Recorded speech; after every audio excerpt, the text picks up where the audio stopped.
been divided into 3. 3 പാർട്ടാക്കി divide ചെയ്തിട്ടുണ്ട്. First പാർട്ടിൽ ഓൺലി അബൌട്ട് ദ റൈറ്റേഴ്സ്, അതായത് ലിറ്ററേച്ചറിലേക്ക് സാഹിത്യത്തിലേക്ക് കോൺട്രിബ്യൂഷൻ ചെയ്ത റൈറ്റേഴ്സിനെ കുറിച്ചാണ്, റൈറ്റേഴ്സിന്റെ ഡിവിഷൻസ് ആണ് ഫസ്റ്റ് പാർട്ടിലുള്ളത്. സെക്കൻഡ് പാർട്ട് ഇസ് ഓഡിയോ കേൾക്കുന്നില്ല, എന്ത് പറ്റി? ഓഡിയോ നിങ്ങളുടെ വോയിസ് കൂട്ടി വെക്കാഞ്ഞിട്ടാണോ? ഓഡിയോ വേറെ ആർക്കെങ്കിലും പ്രോബ്ലം? ഓഡിയോ വേറെ ആർക്കെങ്കിലും പ്രോബ്ലം ഉണ്ടോ? ഞാൻ പറയുന്നത് ലോ വോയിസ് ആണോ? കുറച്ചും കൂടെ അടുത്ത് വെക്കണം എന്നുണ്ടോ? ഞാൻ പറയുന്നത് ലോ വോയിസ് ആണ്. ഇല്ല, വേറെ ആർക്കും പ്രോബ്ലം ഒന്നും ഇല്ല. അപ്പൊ ശ്രദ്ധിച്ചോളൂ, എന്റെ സൗണ്ട് കുറഞ്ഞു പോയതുകൊണ്ടായിരിക്കും. ഓക്കെ, സോ ഫസ്റ്റ് പാർട്ടിൽ ഫുള്ളായി പറഞ്ഞിരിക്കുന്നത് നമ്മളുടെ ഇംഗ്ലീഷ് ലിറ്ററേച്ചറിന്റെ റൈറ്റേഴ്സ്, അതിലേക്ക് കൊടുത്ത് കോൺട്രിബ്യൂഷൻസ് ചെയ്ത റൈറ്റേഴ്സിന്റെ ഡിവിഷൻസ് ആണ് പറഞ്ഞിരിക്കുന്നത്.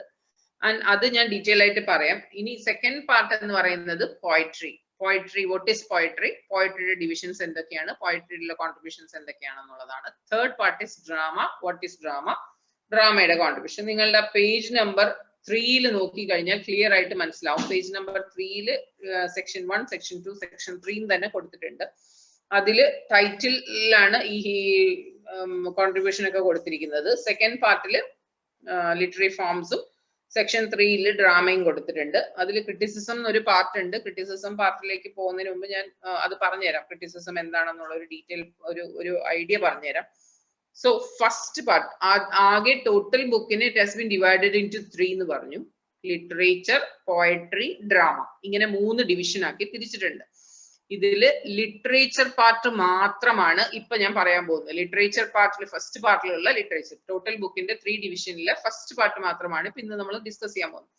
സോ ഫസ്റ്റ് പാർട്ടിലെ ലിറ്ററേച്ചർ എന്ന് പറയുന്ന ഡിവിഷനിൽ തന്നെ 5 ഡിവിഷൻസ് ഉണ്ട്. അഗെയിൻ കൺഫ്യൂഷൻ ആവണ്ട, ലിറ്ററേച്ചർ എന്ന് പറയുന്ന ഡിവിഷനിൽ തന്നെ 5 ഡിവിഷൻസ് ഉണ്ട്. അത് നിങ്ങൾക്ക് പേജ് നമ്പർ 2, അതായത് ഇപ്പൊ നോക്കിയ പേജിന്റെ മുന്നിലത്തെ പേജിൽ പേജ് നമ്പർ 2 കൊടുത്തിട്ടുണ്ടാവും 5 ഡിവിഷൻ. ഫസ്റ്റ് ബുക്ക് സ്റ്റാർട്ട് ചെയ്യുന്നത് തന്നെ അങ്ങനെയാണ്, 5 ഡിവിഷൻ ആക്കി കൊടുത്തിട്ടുണ്ടാവും.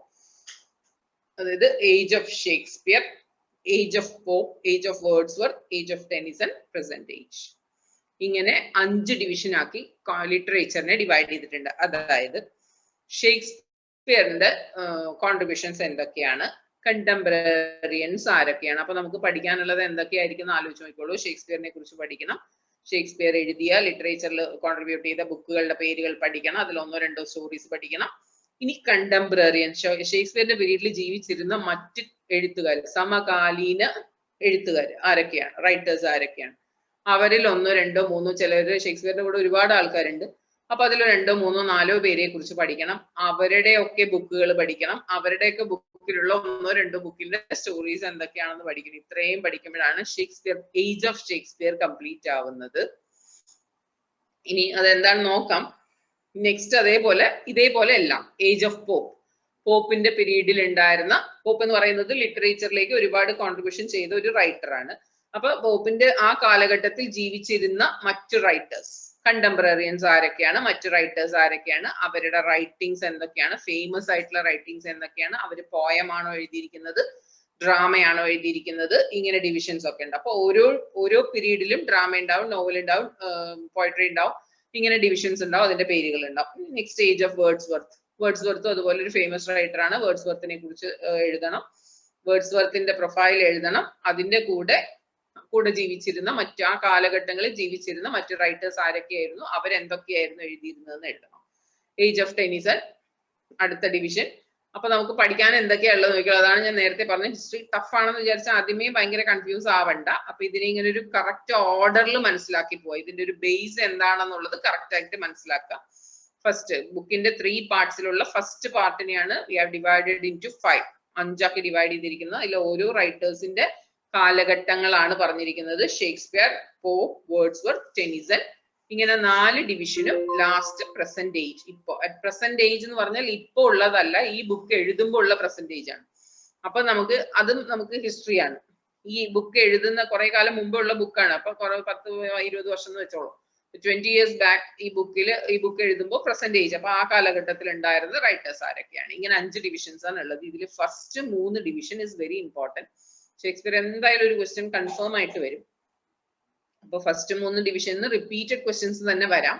ഒന്നിന് പകരം 2 ചോയ്സിലേക്കുള്ള 2 ക്വസ്റ്റ്യൻസ് തന്നെ വരാം. ടെനിസൺ അധികം കാണാത്ത ഒരു ടോപ്പിക്കാണ്. ഏജ് ഓഫ് ടെനിസൺ എന്നുള്ളത് അധികം ക്വസ്റ്റ്യൻ പേപ്പറിലൊന്നും കാണാത്ത ക്വസ്റ്റ്യൻ ആണ്. ഞാൻ അതിനാണ് ക്വസ്റ്റ്യൻ പേപ്പർ ഒന്ന് അയച്ചത്. 1-2 ക്വസ്റ്റ്യൻ പേപ്പേഴ്സ് നിങ്ങൾക്ക് നോക്കുമ്പോൾ ജസ്റ്റ് ഒരു ഐഡിയ കിട്ടാൻ വേണ്ടിയിട്ട്. പ്രസന്റ് ഏജും ഒരു കൺക്ലൂഷൻ പോലെയാണ് പലതിലും എഴുതാറുള്ളത്. അപ്പൊ ഫസ്റ്റ് 3 പാർട്സ് ആണ് മെയിൻ ആയിട്ട് ക്വസ്റ്റ്യൻസ് വരാൻ സാധ്യതയുള്ള പാർട്സ് എന്ന് പറയുന്നത്. ഫസ്റ്റ് 3 പാർട്സ് ആണ്. ആ ഫസ്റ്റ് ഡിവിഷനിൽ നമ്മളുടെ ടോട്ടൽ ബുക്കിന്റെ 3 ഡിവിഷനിലുള്ള ഫസ്റ്റ് ഡിവിഷനിൽ ഫസ്റ്റ് 3 പാർട്സ് ആണ് മെയിൻ ആയിട്ട് ക്വസ്റ്റ്യൻസ് വരാൻ സാധ്യതയുള്ളത്. ഇനി പേജ് നമ്പർ 4 നോക്കിക്കോളൂ. History of English literature and literary forms പറഞ്ഞിട്ട് ഏജ് ഓഫ് ഷേക്സ്പിയറിന്റെ പീരീഡ് കൊടുത്തിട്ടുണ്ട്. അപ്പൊ ഏജ് ഓഫ് ഷേക്സ്പിയറിന്റെ കൂടെ ജീവിച്ചിരുന്ന മറ്റു റൈറ്റേഴ്സ് ആരൊക്കെയാണെന്ന് വെച്ചാൽ Edmund Spenser, Ben Jonson, Francis bacon.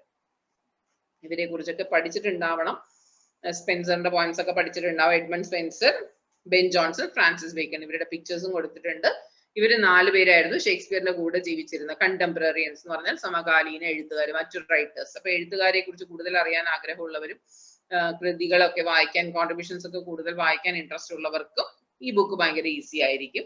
എഴുത്തുകാരെ കുറിച്ച് വലിയ നോട്ടീസ് പോലും വായിക്കാത്ത ആളുകളാണെങ്കിൽ ഈ ബുക്ക് വായിക്കാൻ ടഫ് ആയിരിക്കും എന്നർത്ഥം. എഴുതിയതൊന്നും വായിക്കുന്ന ഇഷ്ടമല്ലാത്ത, അറ്റ്ലീസ്റ്റ് വീട്ടിൽ വരുന്ന പേപ്പറിന്റെ കൂടെ വരുന്ന നോട്ടീസ് പോലും എടുത്ത് വായിക്കാൻ ഇഷ്ടമല്ലാത്ത ആൾക്കാരെ പിന്നെ ഈ ബുക്ക് പഠിക്കുമ്പോൾ നല്ല ബുദ്ധിമുട്ടായിട്ട് തോന്നും. അപ്പൊ ബുക്കിന്റെ കുഴപ്പമല്ല, ടഫ് ആവുന്നതും ഈസി ആവുന്നതും ബുക്കിന്റെ കുഴപ്പമല്ല, നമ്മൾ അതിനെ വ്യൂ ചെയ്യുന്നതിന്റെ പ്രോബ്ലം ആണെന്ന് മനസ്സിലാക്കാം. ഇനി history of English literature start ചെയ്യുന്നത് ഏജ് ഓഫ് ഷേക്സ്പിയർ ആണ്. Period 1558 to 1625. ഈ പീരീഡിലാണ് ഷേക്സ്പിയറിന്റെ കോൺട്രിബ്യൂഷൻസ് എന്ന് പറയുന്നത്. അപ്പൊ ഫസ്റ്റ് പാർട്ട് ഏജ് ഓഫ് ഷേക്സ്പിയറിന് ഷേക്സ്പിയറിനെ കുറിച്ച് കറക്റ്റ് ഒരു ഇൻട്രൊഡക്ഷൻ കൊടുക്കണം. ഇനി നിങ്ങൾ വേറെ എവിടെയെങ്കിലും ഒക്കെ വായിച്ചിട്ട് കുറെ ഇൻട്രൊഡക്ഷൻ നിങ്ങളുടെ കയ്യിലുണ്ടെങ്കിൽ you can give.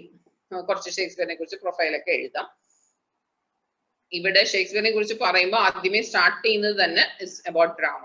First start ചെയ്യുന്നത് നോൺ ഡ്രാമാറ്റിക് വേഴ്സ് ആണ്. ഡ്രാമ എന്നുള്ളൊരു കൺസെപ്റ്റ് വരുന്നതിന് മുന്നേ ഹൗ ഹി സ്റ്റാർട്ടഡ് ദിസ്, ഈ ഒരു കൺസെപ്റ്റ് ഡ്രാമ എന്നുള്ള കൺസെപ്റ്റ്, ഇങ്ങനെ മോഡേൺ തീംസ് അല്ലെങ്കിൽ ആ സമയത്ത് ഉണ്ടായിരുന്ന ആളുകളുടെ ലൈഫ് സ്റ്റൈലിനെ എങ്ങനെ പ്രദർശിപ്പിക്കാം, എങ്ങനെ പ്രസന്റ് ചെയ്യാം, മറ്റുള്ളവരിലേക്ക് മെസ്സേജസ് എങ്ങനെ കൊടുക്കാം. ഇങ്ങനെ ഒരു മീഡിയാസ് ഒന്നുമില്ല. നമുക്ക് ഇന്നത്തെ കാലത്ത് മീഡിയാസ് ഉണ്ട്, ടിവിസ് ഉണ്ട്, യൂട്യൂബ് ചാനൽസ് ഉണ്ട്. ഇങ്ങനെ നമ്മൾ പല മീഡിയാസിലൂടെയാണ് പല പ്രസന്റേഷൻസും അല്ലെങ്കിൽ പല വിഷയങ്ങളും മെസ്സേജസും പാസ് ചെയ്യുന്നത്. അവിടെ ആ കാലത്ത് അങ്ങനത്തെ മീഡിയാസ് ഒന്നും ഇല്ലാത്ത ഒരു കാലത്ത്, അങ്ങനെ ഒരു കൺസെപ്റ്റ് പോലും ഇല്ലാത്തൊരു കാലത്ത് 5 ഡിവിഷൻസ് വീണ്ടും റിപ്പീറ്റ് ചെയ്യണം. ഫൈനലി ഒന്നും കൂടെ റിപ്പീറ്റ് ചെയ്യാം. അപ്പൊ ഇങ്ങനെ ഒരു ഡിവിഷൻസ് പോലും ഇങ്ങനെ ഒരു കൺസെപ്റ്റ് പോലും ഇല്ലാത്തൊരു കാലത്ത് ഈ ഡ്രാമ എന്ന് പറയുന്ന ഒരു കൺസെപ്റ്റിന്റെ ഇൻട്രൊഡക്ഷൻ തന്നെ നമ്മളുടെ ഷേക്സ്പിയർ ആണ് കൊണ്ടുവന്നത് എന്ന് എല്ലാവർക്കും അറിയാം. ഓൾറെഡി എല്ലാ റീഡിങ്സ്, എല്ലാ റൈറ്റിംഗ്സിലും പ്രൊഫൈലിലും ഒക്കെ അത് എഴുതിയിട്ടുണ്ടാവും ഡ്രാമ എന്നുള്ള കൺസെപ്റ്റ് കൊണ്ടുവരുന്നതിന്. അപ്പൊ പ്രീ ഡ്രമാറ്റിക്, നോൺ ഡ്രമാറ്റിക് എന്ന് പറയുന്നത് അതിന് മുന്നേ, ആ ഡ്രാമ കൊണ്ടുവരുന്നതിന് മുന്നേ ഉള്ള ഒരു പീരീഡിനെ കുറിച്ചാണ് പറഞ്ഞിരിക്കുന്നത്. ആൻഡ് ദ പ്ലേസ് ഓഫ് ആ പീരീഡിൽ ഉണ്ടായിരുന്ന മറ്റ് പ്ലേസ് എന്ന് പറയുന്നത് Lyly, Peele, Greene, Lodge, Marlowe, Nashe, വിബ്രിംഗ് perform. And the courtyards of inns were not the places of performing the place but commercial place. Houses like Rose, Globe, ഇതൊക്കെ എന്താണെന്ന് വിചാരിക്കും. ഇതൊക്കെ സൗണ്ട്, എന്റെ സൗണ്ട് ഫുൾ സൗണ്ടിലാണ്. എന്താണെന്ന് സൗണ്ടിന് പ്രശ്നം? സൗണ്ടിന് ആർക്കും പ്രശ്നമൊന്നുമില്ലല്ലോ. എന്റെ വോയിസും ഞാൻ ഡെയിലി എടുക്കുന്ന വോയിസ് തന്നെയാണ്, ഫോണിലെ വോയിസും കറക്റ്റ് തന്നെയാണ്, ഫുൾ വോയിസിൽ തന്നെയാണ് വെച്ചിരിക്കുന്നത്. പ്രോബ്ലം ഒന്നുമില്ല. നിങ്ങളുടെ വോയിസിൽ എന്തെങ്കിലും പ്രോബ്ലം ഉണ്ടോ എന്ന് ചെക്ക് ചെയ്ത് നോക്കിക്കോളൂ. പ്രോബ്ലം ഒന്നുമില്ല, ബാക്കിയുള്ളവർക്ക് പ്രോബ്ലം ഒന്നുമില്ല. അപ്പൊ ഈ പ്ലേസിനെ കുറിച്ച് പറഞ്ഞിട്ടുണ്ട്. ഡ്രാമ, നോ സൗണ്ട്, സൗണ്ട് ഉണ്ട്, ഓക്കെ, എന്താ പറഞ്ഞെന്ന് മനസ്സിലായി. സോ ഈ ഫസ്റ്റ് പറഞ്ഞിരിക്കുന്ന പേരുകളൊക്കെ റൈറ്റേഴ്സിന്റെ നെയിംസും, സെക്കൻഡിൽ പറഞ്ഞിരിക്കും കൊമേഴ്ഷ്യൽ പ്ലേസ്, ലൈക്ക് പ്ലേസ്, അതായത് പ്ലേ ഹൗസസ് എന്ന് പറഞ്ഞാൽ തിയേറ്റേഴ്സ്. ഇന്ന് കാലത്ത് കാണുന്ന ഫിലിം തിയേറ്റേഴ്സ് ആണ് അന്ന് പ്ലേ ഹൗസസ് എന്ന പേരിൽ അറിയപ്പെടുന്നത്. പ്ലേസ് എന്ന് പറഞ്ഞാൽ ഡ്രാമ പ്ലേ ചെയ്യുന്ന, ഹൗസസ് എന്ന് പറഞ്ഞാൽ തിയേറ്റേഴ്സ്, അതിനെയാണ് പ്ലേ ഹൗസസ് എന്ന് പറയാ. അപ്പൊ ആ കാലത്ത് ഉണ്ടായിരുന്ന പ്ലേ ഹൗസസിന്റെ പേരുകളാണ് Globe, Blackfriars theatre came into existence. ആ കാലത്ത് ഈ പ്ലേ ഹൗസ് എന്നുള്ള കൺസെപ്റ്റ് തന്നെ ഫസ്റ്റ് ടൈം ആണ്. അതായത് നമുക്ക് ഇന്ന് കേൾക്കുമ്പോൾ ഈസി ആയിട്ട് കമ്പയർ ചെയ്യാം. തിയേറ്റർ പോലത്തെ മറ്റൊരു വലിയൊരു ഹാളില് ഒരു ഫംഗ്ഷൻ നടക്കുന്നു, അല്ലെങ്കിൽ ഒരു മെസ്സേജ് അഭിനയിച്ച് കുറെ പേര് ഇങ്ങനെ ആക്ട് ചെയ്ത് കാണിക്കുന്നു എന്ന് പറഞ്ഞാൽ അതിന് എന്ത് ഡ്രാമ എന്ന് പറഞ്ഞാൽ എന്താന്ന് പോലും ആളുകൾക്ക് അറിയാത്ത ഒരു കാലത്താണ് ഇത് ഇൻട്രൊഡ്യൂസ് ചെയ്യുന്നത് എന്നുള്ളത് ഓർമ്മ വേണം.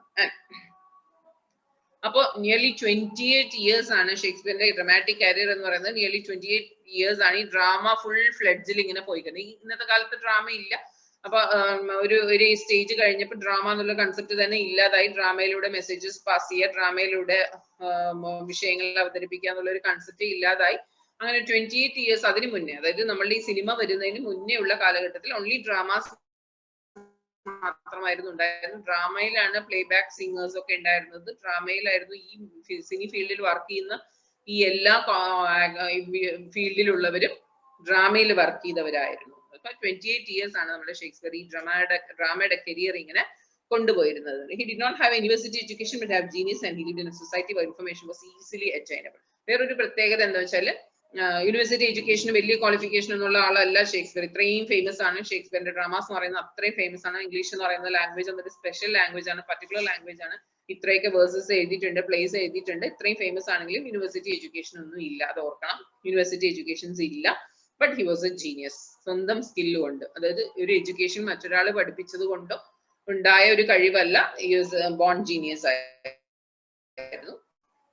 Then he was living in a society where information was easily available. അതായത് ഒരു നമ്മൾ ജീവിക്കുന്ന വേറൊരു ഷേക്സ്പിയറിന്റെ ഡ്രാമാസിന്റെ സ്പെഷ്യാലിറ്റി എന്താണെന്ന് വെച്ചാൽ he used to present the current situations, current status of the society. അവിടെ ആ കാലത്ത് ജീവിച്ചു, നമുക്ക് ഡ്രാമാസ് ഒന്ന് രണ്ടെണ്ണം കണ്ടു കഴിഞ്ഞാൽ ആ കാലത്ത് ജീവിച്ചിരുന്ന ആളുകളുടെ ലൈഫ് സ്റ്റൈൽ എന്താണ്, അവരുടെ ജീവിത രീതി എന്താണ്, what the problems they are facing, സൊസൈറ്റിയിൽ എന്തൊക്കെ പ്രോബ്ലംസ് ആയിരുന്നു അവർ ഫേസ് ചെയ്തിരുന്നത്, നമുക്ക് പെട്ടെന്ന് അവരുടെ ഡ്രാമ കണ്ടു കഴിഞ്ഞാൽ മനസ്സിലാക്കാൻ പറ്റും. അപ്പൊ അങ്ങനെയുള്ള ഡ്രാമാസ് ആയിരുന്നു he used to select. Then അതായിരുന്നു ഫേമസ് ആക്കാനുള്ള ഇത്രയും റീസൺസ് എന്ന് പറയുന്നുണ്ട്. Then അപ്പൊ ഷേക്സ്പിയറിന്റെ ഡ്രാമാസ് കുറെ 154 ഡ്രാമാസ്. ഇന്നലത്തെ ക്ലാസ്സിനിടയിൽ ഷേക്സ്പിയറിന്റെ ഒരു ഇൻട്രൊഡക്ഷൻ പറയുമ്പോൾ അതിൽ പറഞ്ഞിരുന്നു 154 സോണറ്റ്സ്, ഇത്ര ഡ്രാമാസ്, എത്ര നമ്പേഴ്സ് ഒക്കെ പറഞ്ഞിരുന്നു. അപ്പൊ ഡ്രാമാസിന്റെ ഓർഡർ ഒന്നും നമുക്ക് വലിയ ഐഡിയാസ് പല ഹിസ്റ്ററിയിലും എഴുതി വെച്ചിട്ടില്ല, ഏത് കഴിഞ്ഞ് ഏതാണ് എഴുതിയതെന്നും ഹിസ്റ്ററിയിൽ എഴുതി വെച്ചിട്ടില്ല. Anyway he wrote dramas as well as poems, tragedies, comedies, histories etcetera.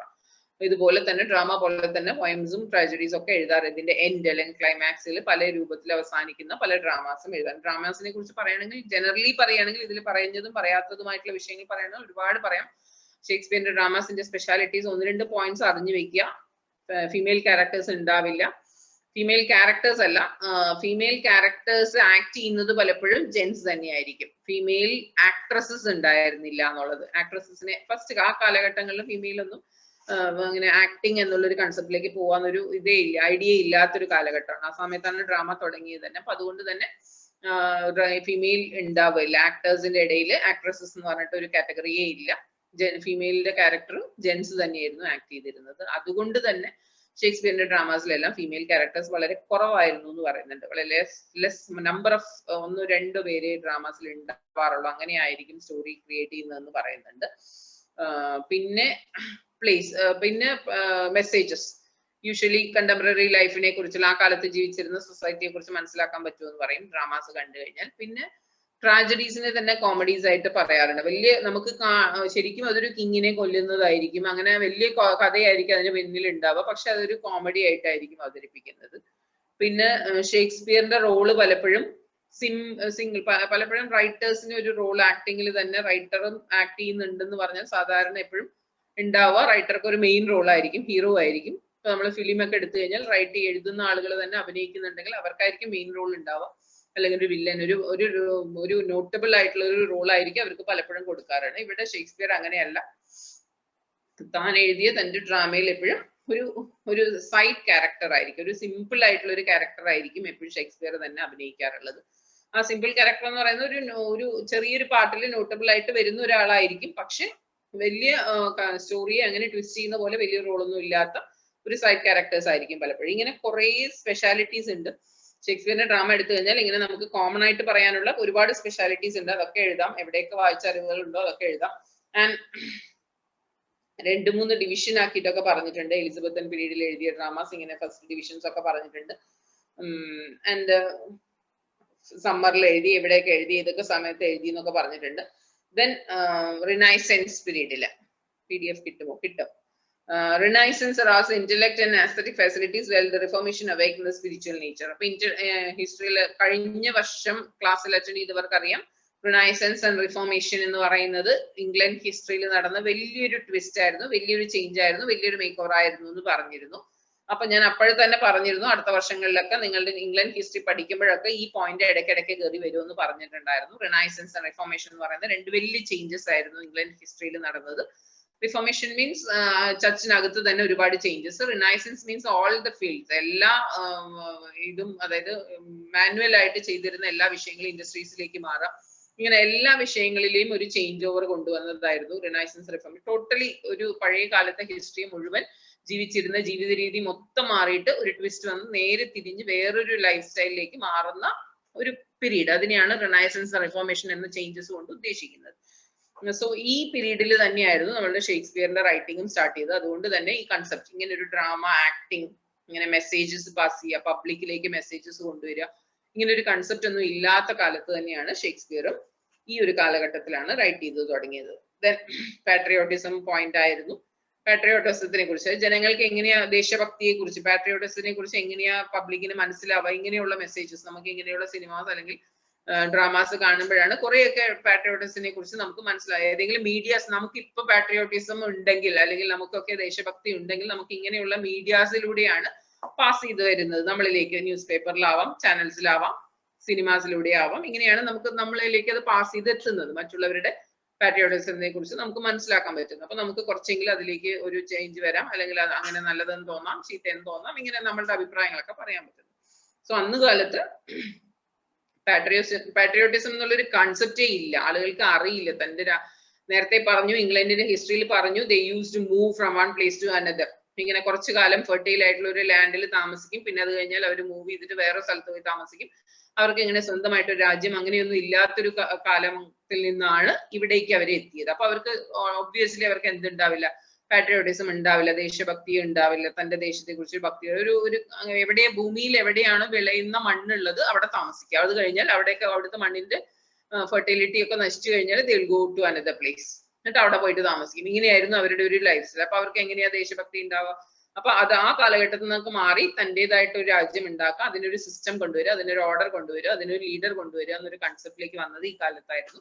So അവിടെയാണ് ഷേക്സ്പിയറിന്റെ ഡ്രാമാസ് വളരെ പ്രസക്തി ഉള്ളത് എന്നർത്ഥം. ഡ്രാമാസിലൂടെ ഇങ്ങനെയുള്ള മെസ്സേജസ് ഒക്കെ ഒരുപാട് പാസ് ചെയ്തിരുന്നത്. So Shakespearean age was an age in which men lived intensely, thought intensely, wrote intensely. വളരെ ഡീപ്പായിട്ട് ചിന്തിക്കാൻ തുടങ്ങിയത്, വളരെ ഡീപ്പായിട്ട് ജീവിക്കാൻ തുടങ്ങിയത്, വളരെ ഡീപ്പായിട്ട് എഴുതാൻ തുടങ്ങിയതൊക്കെ ഷേക്സ്പിയറിയൻ പീരീഡിലായിരുന്നു. അപ്പൊ ഷേക്സ്പിയറിയൻ പീരീഡിന് ഇത്രയധികം സ്പെഷ്യാലിറ്റി പറയാനുള്ള കാരണം, ആ ഇൻട്രൊഡക്ഷൻ പറയാനുള്ള കാരണം തന്നെ അതാണ്. ടോട്ടൽ ചേഞ്ച് ഓവർ സൊസൈറ്റിയിലൊക്കെ വന്നതുപോലെ തന്നെ ലിറ്ററേച്ചർ ഫോംസിൽ, റൈറ്റിംഗ് സ്റ്റൈലിൽ, എഴുത്തുകാരിൽ അല്ലെങ്കിൽ എഴുതാനുള്ള ഒരു ടെൻഡൻസി, എന്തിനാണ് എഴുതുന്നത്, മറ്റുള്ളവരിലേക്ക് മെസ്സേജ് പാസ് ചെയ്യുന്നതിന്റെ ആവശ്യം എന്താണ്, സൊസൈറ്റിയിലേക്ക് നമ്മളെ കൊണ്ട് എന്ത് കോൺട്രിബ്യൂഷൻ ആണ് കൊടുക്കാൻ പറ്റുക എന്നുള്ളൊരു കൺസെപ്റ്റ് വരുന്നതും ഈ ഡ്രാമയെ കുറിച്ച് ചിന്തിക്കുന്നതും അല്ലെങ്കിൽ ഈ റൈറ്റിങ്ങിനെ കുറിച്ച് ചിന്തിക്കുന്നതും ഡീപ്പായിട്ട് ഇങ്ങനെയുള്ള തോട്ട്സ് അവരിലേക്ക് വരുന്നു. ദേ സ്റ്റാർട്ടഡ് ലിവിങ് ഡീപ്ലി എന്ന് പറഞ്ഞാൽ ജീവിതത്തിന് ഒരു മീനിങ് കണക്കാക്കുക. അതുവരെ അങ്ങനെയല്ല, അവർക്ക് എന്താ അവൈലബിൾ ആയിട്ടുള്ള ഫ്രൂട്ട്സോ വെജിറ്റബിൾസോ എന്താ കിട്ടുന്നത് വെച്ചാൽ ദേ വിൽ ഈറ്റ്, അങ്ങനെ ദേ വിൽ സ്ലീപ്പ്, അങ്ങനെ അവർ എന്താ കിട്ടുന്നത് വെച്ചാൽ അങ്ങനെ ജീവിച്ചു പോകും. ഒരു പ്രത്യേകതയൊന്നും ഇല്ലായിരുന്നു. ഇപ്പൊ ഷേക്സ്പിയറിയൻ പീരീഡിൽ ഡ്രാമാസിലൂടെ പല മെസ്സേജസും പാസ് ചെയ്യുന്നതോട് കൂടിയിട്ട് ദേ സ്റ്റാർട്ടഡ് ലിവിങ് ഡീപ്ലി ഇന്റൻസ്ലി, ഒരു പ്രോപ്പർ മീനിങ്ങോട് കൂടിയിട്ട് ദേ സ്റ്റാർട്ടഡ് ലിവിങ് എന്ന് പറയുന്നുണ്ട്. അപ്പൊ ഷേക്സ്പിയറിനെ കുറിച്ച് ഇത്രയധികം ഇൻട്രൊഡക്ഷൻ, ഷേക്സ്പിയറിൻ ഡ്രാമയുടെ എഫക്റ്റിനെ കുറിച്ച് ഇത്രയധികം ഇൻട്രൊഡക്ഷൻ ഡീപ്പായിട്ട് തന്നെ കൊടുക്കണം. അതുകൊണ്ടാണ് ഡീറ്റെയിൽ ആയിട്ട് പറഞ്ഞത്. ഇന്നലെ ക്ലാസ് എടുക്കുമ്പോൾ പറഞ്ഞു ഷേക്സ്പിയറിന്റെ ഇൻട്രൊഡക്ഷൻ നമുക്ക് അടുത്ത ബുക്കിലും പഠിക്കാനുണ്ട്. അപ്പൊ ഈ ബുക്കിൽ പഠിക്കുന്ന ഷേക്സ്പിയറിന്റെ ഇൻട്രൊഡക്ഷനെ കുറിച്ചൊക്കെ നിങ്ങൾക്ക് ആ ബുക്കിലുള്ള ഓതർ ഇൻട്രൊഡക്ഷൻ ആയിട്ട് എഴുതാൻ പറ്റും, കോമൺ ആയിട്ട് പഠിക്കുക. ഇനി next will discuss about the contemporaries. ഷേക്സ്പിയറിനെ കുറിച്ച് ഒരു ഇൻട്രൊഡക്ഷൻ ആണ് പറഞ്ഞത്. ഷേക്സ്പിയറിന്റെ റൈറ്റിംഗ് കോൺട്രിബ്യൂഷനെ കുറിച്ച് ഈ പാരഗ്രാഫിൽ കൂടുതലായിട്ടൊന്നും പറഞ്ഞിരിക്കുന്നത് എവിടെ വെച്ചാൽ ക്വീൻ എലിസബത്ത് റൈറ്റിംഗ്സിനെ കുറിച്ച് ഒന്നും പറഞ്ഞിട്ടില്ല. ഈ പീരീഡ് എന്തായിരുന്നു, അവിടെ ഉണ്ടായിരുന്ന ജാക്കബിയൻ പീരീഡ്, എലിസബത്തൻ പീരീഡിൽ, അതായത് എലിസബത്ത് ക്വീൻ വാണിരുന്ന കാലഘട്ടത്തിലും ഷേക്സ്പിയറിന്റെ റൈറ്റിംഗ്സിന്റെ എഫക്ട് ഉണ്ടായിരുന്നു, ജാക്കോബിയൻ പീരീഡിലൊക്കെ ഉണ്ടായിരുന്നു എന്ന് മാത്രമേ പറഞ്ഞിട്ടുള്ളൂ. ഏതൊക്കെ റൈറ്റിംഗ്സ് ആണെന്നുള്ളത് പറയാം, അത് എവിടെയാണെന്നുള്ളത്. ഈ ബുക്ക് ഈ പാർട്ടിന്റെ ലാസ്റ്റിൽ, അതായത് ഫസ്റ്റ് പാർട്ടിന്റെ ലാസ്റ്റിൽ ഹെഡിങ് ആയിട്ട് തന്നെ കൊടുത്തിട്ടുണ്ട്, ഷേക്സ്പിയറിയൻ ഹെഡിങ്സ് തന്നെ കൊടുത്തിട്ടുണ്ട്. ഓരോ റൈറ്റേഴ്സിന്റെയും ബുക്കുകളുടെ പേരുകളുടെ ലിസ്റ്റ് തന്നെ കൊടുത്തിട്ടുണ്ട്, നമ്മളുടെ ടെക്സ്റ്റിൽ തന്നെ കൊടുത്തിട്ടുണ്ട്. അപ്പൊ അത് അങ്ങനെ അതിൽ നിന്ന് നിങ്ങൾക്ക് എങ്ങനെയാണോ പഠിക്കാൻ പറ്റുന്നത് അങ്ങനെ പഠിക്കാം. അതുകൊണ്ടാണ് ബുക്കിനകത്ത് ഒരുപാട് റെഫറൻസ് കൊടുക്കാത്തത്, കറക്റ്റ് ലിസ്റ്റ് തന്നെ കൊടുത്തിട്ടുണ്ട്. ഞാൻ പേജ് നമ്പർ അവിടെ എത്തുമ്പോൾ ഒന്ന് പറഞ്ഞുതരാം. Then now we'll discuss about the contemporaries. Contemporaries ഷേക്സ്പിയറിനെ കുറിച്ചൊരു ഇൻട്രൊഡക്ഷൻ കഴിഞ്ഞു. നെക്സ്റ്റ് വിൽ ഗോ ടു ആ കാലത്ത് ജീവിച്ചിരുന്ന മറ്റ് റൈറ്റേഴ്സിന്. ആ ഫസ്റ്റ് പേജിൽ ഒരു 4 പിക്ചർ കണ്ടു. ഒന്ന് ഷേക്സ്പിയറുടെ ആയിരുന്നു, മറ്റു 3 പേരുടെ പിക്ചർ കണ്ടിരുന്നു. സ്പെൻസറിനെ കുറിച്ച് കണ്ടിരുന്നു. സോ നെക്സ്റ്റ് സ്പെൻസർ ആരാണ്? Who is Spenser? His life. Spenser എന്ന റൈറ്ററിനെ കുറിച്ച്, അതായത് ഷേക്സ്പിയറിന്റെ കൂടെ ജീവിച്ചിരുന്ന ഈക്വലി ഇമ്പോർട്ടന്റ് ആയിട്ടുള്ള മറ്റൊരു റൈറ്റർ ആണ് സ്പെൻസർ. സ്പെൻസറിന്റെ ലൈഫ് എന്തായിരുന്നു, സ്പെൻസറിലെ വർക്കുകൾ എന്തൊക്കെയായിരുന്നു റൈറ്റിംഗ്സ്, എഴുതിയ കോൺട്രിബ്യൂഷൻസ്, ബുക്സുകൾ എന്തൊക്കെയായിരുന്നു എന്നുള്ളതാണ് ഇതിൽ നമുക്ക് ഡിസ്കസ് ചെയ്യാനുള്ളത്. അപ്പൊ ഇതിങ്ങനെ ഒരുപാട് മെല്ലെ പോയാൽ പേരുകൾ മാത്രമേ ഡിസ്കസ് ചെയ്ത് പോകാനുള്ളൂ. എല്ലാ റൈറ്ററിന്റെയും ബുക്കിന്റെ പേരുകൾ, എല്ലാ റൈറ്ററും ജീവിച്ചിരുന്ന കാലഘട്ടം, എല്ലാ റൈറ്ററും ആരുടെയൊക്കെ കാലഘട്ടത്തിൽ ജീവിച്ചിരുന്നു. കേൾക്കുമ്പോൾ നിങ്ങൾക്ക് ഒരു കാറ്റഗറൈസ് ചെയ്യാൻ പറ്റും. ക്ലാസ് കേൾക്കുമ്പോൾ ഓരോ പീരീഡിലും ജീവിച്ചിരുന്ന റൈറ്റേഴ്സിനെ ഒന്ന് കാറ്റഗറൈസ് ചെയ്യാൻ പറ്റും. കേൾക്കാതെ പഠിക്കുമ്പോൾ എല്ലാം കൂടെ പഠിക്കുമ്പോൾ ഓർമ്മ ഉണ്ടാവില്ല മാത്രം. ദെൻ സ്പെൻസറും ലണ്ടനിൽ തന്നെ ജനിച്ച ഒരാളാണ്. London educated in Cambridge. Spenser remained in Ireland for 18 years. English government various capacities. Government സർവീസിൽ ഉണ്ടായിരുന്ന ഒരാളായിരുന്നു. ഇവിടേക്ക് ഇംഗ്ലണ്ടിലേക്ക് തിരിച്ചു വന്നപ്പോൾ ഫാരക്വീൻ, അതാണ് ഫേമസ് ആയിട്ടുള്ള റൈറ്റിംഗ് എന്ന് പറയുന്നത് ഫാരക്വീൻ ആണ്. Irish rebels burned down his residence. അങ്ങനെ കുറെ പ്രോബ്ലംസ്, വാറിലും അവരുടെ വീടൊക്കെ നശിച്ചു പോകുന്ന കുറെ പ്രോബ്ലംസ് ഒക്കെ ഉണ്ടായിരുന്ന റൈറ്റർ ആയിരുന്നു. Then he died finally in 1599. അപ്പൊ ഫെയറിക്വീൻ ആണ് ഏറ്റവും ഫേമസ് ആയിട്ടുള്ള ഒരു സ്റ്റോറി എന്ന് പറയുന്നത് ഫെയറിക്വീൻ ആണ്. അതൊരു ക്വസ്റ്റ്യൻ ആയിട്ട് തന്നെ ചോദിക്കാം. ഈ വർക്ക്സ് എന്ന് പറയുന്നത് series of 12 epilogues, one or each month deserves a special mention. Model in classical pastoral. Spenser's poem is regarded as watershed in the history of comparable only to lyrical ballads. ഇപ്പൊ lyrical ballads ആണ് കൂടുതൽ എഴുതി. Lyrical ballads എന്താണെന്ന് ഇതിന്റെ second സെക്ഷനിൽ ഞാൻ underline ചെയ്ത് വെച്ചോളൂ. ലിറിക്കൽ ബാലഡ്സ് എന്താണെന്ന് ഇതിന്റെ സെക്കൻഡ് സെക്ഷനിൽ പോയം എന്നൊരു സെക്ഷൻ തന്നെ നമുക്ക് വരുന്നുണ്ട്, അവിടെ പറഞ്ഞുതരാം. അതായത് poem regarded as A watershed in the history of ഒരു സ്പെൻസറിന്റെ പോയംസ് ഒക്കെ ഒരു വാട്ടർഷെഡ് പോലെ ലിറിക്കൽ ബാലഡ്സിന്റെ ഒരു നിര തന്നെ ഉണ്ടായിരുന്നു. ഒരുപാട് പോയംസ് എഴുതിയിരുന്നു എന്നർത്ഥം. അതിനെ വേറെ വേർഡിൽ പറഞ്ഞിരിക്കുന്നു എന്നർത്ഥം. 6 different kinds of poems in the calendar: love, lament, debate, roundly, fable and diagram. 6 different kinds of poems എഴുതിയിട്ടുണ്ട്. Magnificent wedding songs and the most memorable Spenser works for the former celebrating different stages of life. Elizabeth Boyle and the later his marrying her. ഇങ്ങനെ wedding songs എഴുതിയിട്ടുണ്ട്, lyrical ballads എഴുതിയിട്ടുണ്ട്. ഇങ്ങനെ പല types of poems ആണ് ആരുടെ collection, നമ്മളുടെ സ്പെൻസറുടെ collection. അതിൽ ഏറ്റവും ഫേമസ് ആയതാണ് ഫെയറിക്വീൻ എന്ന് പറഞ്ഞു. ഫെയറിക്വീനെ കുറിച്ച് ഒരു ഇൻട്രൊഡക്ഷൻ തന്നെ കൊടുത്തിട്ടുണ്ട്. ആക്ച്വലി 12 ബുക്സ് ആയിട്ട്, വോള്യൂംസ് ആയിട്ട്, ഒരു വലിയ സ്റ്റോറിയെ പോലെ, ഒരു കണ്ടിന്യൂസ് സ്റ്റോറി പോലെ 12 വോള്യൂംസ്. അപ്പൊ ഇപ്പൊ ഇത് കേൾക്കുമ്പോൾ നിങ്ങൾ ഓർക്കണം, അന്ന് കാലത്ത് ഇങ്ങനെ ഒരു കണ്ടിന്യൂസ് സ്റ്റോറിയുടെ ഇപ്പൊ നമ്മളുടെ മലയാളത്തിലൊക്കെ വരുന്ന പോലെ മലയാള മനോരമ അല്ലെങ്കിൽ അങ്ങനെയുള്ള വീക്കിലി മാഗസിൻസിലൊക്കെ ഇങ്ങനെ കണ്ടിന്യൂസ് സീരിയൽ, നമ്മളുടെ സീരിയൽ, ഇതിപ്പോ മീഡിയാസിലേക്കായിട്ട് സീരിയലായി മാറി. അപ്പൊ ഇങ്ങനെ കണ്ടിന്യൂസ് സ്റ്റോറീസ് ഒക്കെ കാണുക, ഇരിക്കുക എന്നുള്ളൊരു കൺസെപ്റ്റ് ഒന്നും ഇല്ലാത്ത കാലഘട്ടത്തിലാണ് നമ്മളുടെ ഫെയറിക്വീൻ വരുന്നത്. 12 വോള്യൂംസ് ആയിട്ട്, ടോട്ടലി 12 വോള്യൂംസ് ആയിട്ട് ഒരു സ്റ്റോറിയുടെ 12 പാർട്സ് ആക്കി ഡിവൈഡ് ചെയ്തിട്ട് 12 വോള്യൂംസ് ആക്കിയിട്ട് എഴുതിയിരിക്കുന്ന ഒരു ദെൻ ആദ്യം ഒരു 6 ആണ് ഫിനിഷ് ചെയ്യുന്നത്, പിന്നീടാണ് അത് കംപ്ലീറ്റ് ചെയ്യാൻ പറ്റിയത്. ഇതിൽ പറഞ്ഞിരിക്കുന്ന second book is N image of temperance just, ഇതും കണ്ടംപററി. തേർഡ് ഓഫ് ചേസ്റ്റിറ്റി, ഓരോന്നും എന്തിനെ കുറിച്ചാണെന്ന് പറഞ്ഞിട്ടുണ്ട്. ഫ്രണ്ട്ഷിപ്പിനെ കുറിച്ച്, ചേസ്റ്റിറ്റിയെ കുറിച്ച് പറഞ്ഞിട്ടുണ്ട്. Temperance, justice is embodied by Anne Tredjell and fifth courtesy by Sir Coleridge in sixth bookല് courtesy by Sir Calidor ഒരു മറ്റൊരു റൈറ്ററെ കുറിച്ച് പറഞ്ഞിട്ടുണ്ട് ഒരു ബുക്കിൽ. ഇങ്ങനെ 12 വോള്യൂംസും ഒരു ബുക്കിന്റെ കണ്ടിന്യൂഷൻ തീം മാത്രമേ കണ്ടിന്യൂഷൻ ഉണ്ടാവുള്ളൂ. അതിന്റെ മെയിൻ തീമുകൾ ഇങ്ങനെയൊക്കെ ആയിരിക്കും. മറ്റൊരു റൈറ്ററെ കുറിച്ചായിരിക്കും, ഒരു ബുക്കിൽ മറ്റൊരു റൈറ്ററെ കുറിച്ചാണെങ്കിൽ ഒരു ബുക്കിൽ ചേസ്റ്റിയെ കുറിച്ചായിരിക്കും. ഇങ്ങനെ ഓരോ ഹെഡിങ്സിലാണ് ഓരോ വോള്യൂംസും എഴുതിയിരിക്കുന്നത്. ദെൻ പൊളിറ്റിക്സും അതിനകത്ത് ഉണ്ടായിരുന്നു. വേറെ എന്താ അതിൽ പറഞ്ഞു? 12 books, only 6 were published during his lifetime, part of 7th after his death. അപ്പൊ ആദ്യത്തെ 6 മാത്രമേ ലിവിംഗ് ടൈമിൽ പബ്ലിഷ് ചെയ്യാൻ പറ്റിയുള്ളൂ. അതിനുശേഷം മരിച്ചു പോയതിനു ശേഷമാണ് ബാലൻസ് 6 പബ്ലിഷ് ചെയ്തത് എന്ന് പറയുന്നുണ്ട്. സോ ഫെയറിക്വീനിൽ മെയിൻ ആയിട്ട് പറയുന്നത് ഇറ്റാലിയൻ റൊമാൻറ്റിക്സ് ആൻഡ്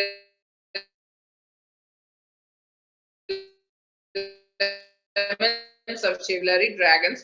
ഇതിന് സൂപ്പർ ഹ്യൂമൻ പവേഴ്സിനെ കുറിച്ച്, സാധാരണ മനുഷ്യരിൽ ഇല്ലാത്ത ഒരു അമാനുഷിക ശക്തിയുള്ള ആളുകളുടെ കഥ, അതാണ് ഫെയറിക്വീനിൽ പറയുന്നത്. Endless fighting for the staple of his plot. അങ്ങനെ അവര് തമ്മിൽ ഒരു നോർമൽ ഹ്യൂമൻ ബീങ്സും എക്സ്ട്രാ ഹ്യൂമൻ പവർ ഉള്ള ഒരു ഹ്യൂമൻ എന്ന് പറയാൻ പറ്റില്ല, 10 മിനിറ്റ്സിന്റെ മെസ്സേജ് കാണിച്ചു.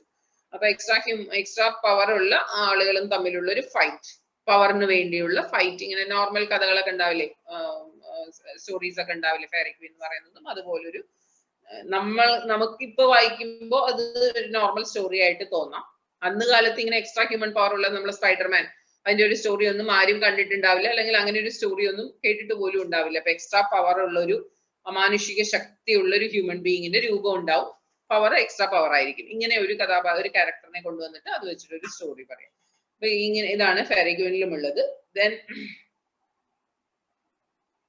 ഡ്രാഗൺ, സാത്താൻ, ഇങ്ങനെയുള്ള ബൈബിളിൽ പറയുന്ന വിഷയങ്ങളൊക്കെ ആയിരിക്കും അതിന്റെ തീം ഉണ്ടാവുക. അതിന്റെ വേറൊരു രൂപം, സാത്താൻ ഡ്രാഗൺ പറയുന്ന ബൈബിളിൽ പറഞ്ഞിരിക്കുന്നതിന്റെ വേറൊരു രൂപമാക്കിയിട്ടായിരിക്കും, വേറൊരു ഫിഗർ കൊടുത്തിട്ടായിരിക്കും സ്റ്റോറിയിൽ പറഞ്ഞിട്ടുണ്ടാവുക. Then other poets from 1579 to 60, മറ്റു പോയിറ്റ്സിനെ കുറിച്ച്, അതായത് സ്പെൻസറെ കുറിച്ച് മെയിൻ ആയിട്ട് പറഞ്ഞിട്ടുണ്ട്. സ്പെൻസറെ പോലുള്ള മറ്റു റൈറ്റേഴ്സിന്റെ പേരുകളാണ് Sidney, Samuel Daniel, William Warner, John Donne തുടങ്ങിയ റൈറ്റേഴ്സിന്റെ പേരുകളും പറഞ്ഞിട്ടുണ്ട്. ഇത് പോയട്രിയെ കുറിച്ചാണ് ഇപ്പൊ പറഞ്ഞത്. ഇനി ഷേക്സ്പിയറിന്റെ പീരീഡിലുള്ള ഡ്രാമാസ്, മറ്റു ഡ്രാമാസിനെ കുറിച്ചാണ് പറഞ്ഞത്. എലിസബത്തൻ റൊമാൻറ്റിക് ഡ്രാമ, മെയിൻ ആയിട്ടുള്ള റൊമാൻസ് ആയിരുന്നു പീരീഡ്, റൊമാൻറ്റിക് പീരീഡ് ആണ് അത്. ഷേക്സ്പിയറിന്റെ പീരീഡ് തന്നെ റൊമാൻറ്റിക് പീരീഡ് ആണ്. സ്റ്റോറീസ് ഫുൾ ആയിട്ട് മെയിൻ തീം റൊമാൻസ് ആയിരിക്കും. എലിസബത്തൻ റൊമാൻറ്റിക് ഡ്രാമ എന്നത് ക്വീൻ എലിസബത്ത് വാണിരുന്ന കാലഘട്ടത്തില് അവരും ഈ ലിറ്ററേച്ചറിന് ഒരുപാട് കോൺട്രിബ്യൂഷൻസ് അല്ലെങ്കിൽ സപ്പോർട്ടീവ് ആയിരുന്നു. അപ്പൊ അങ്ങനെയുള്ള റൊമാൻറ്റിക് ഡ്രാമാസ് എന്തൊക്കെയായിരുന്നു എന്നുള്ളതാണ് അതിൽ പറഞ്ഞിരിക്കുന്നത്. ഫസ്റ്റ് ട്രാജഡി എന്ന് പറയുന്നത് തന്നെ ഗോബഡക് ആയിരുന്നു, ഫസ്റ്റ് ട്രാജഡി തന്നെ പറയുന്നത്. Sir Philip Sydney believe that the show was really artistic drama is A faithful imitation of ancient models. അപ്പൊ നമുക്ക് ആദ്യം അതിന്റെ പേരോ അല്ലെങ്കിൽ അതിന്റെ ഒരു ഇൻട്രൊഡക്ഷനോ കാണുമ്പോൾ ഒരു പഴയ ക്യാരക്ടേഴ്സ് ഒക്കെ ഉള്ള ഒരു നോർമൽ ഡ്രാമയായിട്ടായിരിക്കും തോന്നുക. പിന്നീടാണ് റൊമാൻറ്റിക് ഡ്രാമയായിട്ട് മാറുന്നത്. Achievement of Shakespeare immediate predecessors university wits 13 different classic romantic form of plays. അപ്പൊ പ്ലേസിന് പല ട്രാജഡീസ് കോമഡീസ് ഒക്കെ ഉണ്ടെന്ന് പറഞ്ഞു. അതിൽ മെയിൻ ആയിട്ട് റൊമാൻസ് ആണ്. അപ്പൊ റൊമാൻസിന് ഇത്ര ഇമ്പോർട്ടൻസ് അല്ലെങ്കിൽ അതൊരു റൊമാൻറ്റിക് പീരീഡ് എന്ന് പറയാനുള്ള കാരണം ഇതാണ്. നേരത്തെ എപ്പോഴും ഞാൻ റിപ്പീറ്റഡ് ആയിട്ട് പറയുന്നത് പോലെ ആ ഒരു പീരീഡില് there was no such concept, അങ്ങനെ ഒരു കൺസെപ്റ്റ് ഇല്ല. റൊമാൻസ് എന്നുള്ള കൺസെപ്റ്റിന് പബ്ലിക് ആയിട്ട് ഇങ്ങനെ പ്രസന്റ് ചെയ്യാൻ പറ്റുമോ എന്നുള്ളൊരു കൺസെപ്റ്റ് ഇല്ല. സോ അവിടെയാണ് റൊമാൻസ് എന്നുള്ളതിന് അതിന്റെ ഫീലിങ്സ് എന്താണെന്നുള്ളത് ആ ഒരു പബ്ലിക്കലി ഇങ്ങനെ ആക്ട് ചെയ്ത് കാണിക്കാൻ പറ്റും, അല്ലെങ്കിൽ ആക്ട് ചെയ്ത് മറ്റുള്ളവർക്ക് ഇങ്ങനെ ഒരു മെസ്സേജ് എത്തിക്കാൻ പറ്റും എന്നുള്ളത് ഒരു കൺസെപ്റ്റ് ഇല്ലാത്ത കാലത്ത് ഡ്രാമ വരുമ്പോഴുള്ള പ്രത്യേകതയാണ് റൊമാൻറ്റിക് പീരീഡ് എന്ന കൺസെപ്റ്റ് കൊണ്ട് ഉദ്ദേശിക്കുന്നത്. ദെൻ അഗെയിൻ ഷേക്സ്പിയറിലേക്ക് വരുന്നുണ്ട്. ലൈഫ് ആൻഡ് വർക്ക്സ്, ഇവിടെയാണ് ഷേക്സ്പിയറിന്റെ വർക്ക്സിനെ കുറിച്ച് പറയുന്നത്. ഇതില് ഗ്ലോബ് ഒക്കെ പറയുന്നുണ്ടാവും. 23rd April ഇവിടെയാണ് ഷേക്സ്പിയറിനെ കുറിച്ച് കറക്റ്റ് ഉണ്ട്. ഇതിന് ഓർഡറിൽ ചെറിയൊരു ഡിഫറൻസും നിങ്ങൾ മാറ്റിയെടുത്തോളൂ. ഷേക്സ്പിയറിനെ കുറിച്ച് പറയുമ്പോൾ ഈ പ്രൊഫൈലൊക്കെ ഫസ്റ്റ് തന്നെ എഴുതണം, എന്നിട്ട് വേണം സ്പെൻസറിലേക്ക് വരാൻ. ബുക്കിൽ ഓർഡർ കൊടുത്തിരിക്കുന്നത് സ്പെൻസറെ കുറിച്ച് പറഞ്ഞ ഷേക്സ്പിയറിന് ശേഷം ഷേക്സ്പിയറിന്റെ ഡ്രാമാസിന്റെ ഒരു ഇൻട്രൊഡക്ഷൻ അല്ലെങ്കിൽ റൈറ്റിംഗ് സ്റ്റൈലിനെ കുറിച്ച് ഒരു ഇൻട്രൊഡക്ഷൻ പറഞ്ഞതിന് ശേഷം സ്പെൻസറിലേക്ക് വന്നിട്ട് പിന്നെ വീണ്ടും ഷേക്സ്പിയറിന്റെ പ്രൊഫൈലാണ് പറയുന്നത്. അപ്പൊ നിങ്ങൾ അതൊരു ഓർഡർ മാറ്റിയിട്ട് ഷേക്സ്പിയറിനെ കുറിച്ച് പറയുന്നത് മുഴുവൻ ഷേക്സ്പിയർ കഴിഞ്ഞിട്ട് സ്പെൻസറിലേക്ക് വരുന്നതായിരിക്കും. ഇവിടെ 23rd April 1564 സാറ്റ്ഫോർഡ് അറ്റ് ഏവൺ, ജനിച്ചത് എവിടെയാണെന്നൊക്കെ പറഞ്ഞ് ലോക്കൽ ഗ്രാമർ സ്കൂളിലാണ് പഠിച്ചത്. Shakespeare entered the stage first as an actor and then a playwright. First actor ആയിട്ട് കയറിയിട്ട്, അതായത് താൻ എഴുതിയ ഡ്രാമയിൽ താൻ തന്നെ ആക്ടർ ആയിട്ട് കയറിയിട്ട് ദെൻ പ്ലേ റൈറ്റർ ആയിട്ട് മാറുകയായിരുന്നു. Owner of the corporate theatres Globe. Globe എന്നുള്ളത് വളരെ ഫേമസ് ആണ്. അത് എന്തായാലും നിങ്ങൾ എഴുതണം റൈറ്റിംഗിൽ. ഷേക്സ്പിയറിനെ കുറിച്ച് എഴുതുമ്പോൾ എവിടെ ഇൻട്രൊഡക്ഷൻ എഴുതുമ്പോഴും ദ ഗ്ലോബ് എന്നുള്ളത് ഫസ്റ്റ് തിയേറ്റർ, അതായത് ഷേക്സ്പിയർ ആണ് പ്ലേ റൈറ്റേഴ്സിന് പ്ലേയിന് വേണ്ടിയിട്ട് ഇങ്ങനെ പ്ലേ തിയേറ്റേഴ്സ് കൊണ്ടുവന്നത്. ഡ്രാമ ഹൗസസ്, പ്ലേ ഹൗസസ് കൊണ്ടുവന്നത് തന്നെ ഷേക്സ്പിയർ ആണ്. അതിൽ ഏറ്റവും ഫസ്റ്റ് വൺ, വളരെ ഫേമസ് ആയ ഫസ്റ്റ് വൺ ആണ് ദ ഗ്ലോബ് എന്ന് പറയുന്നത്.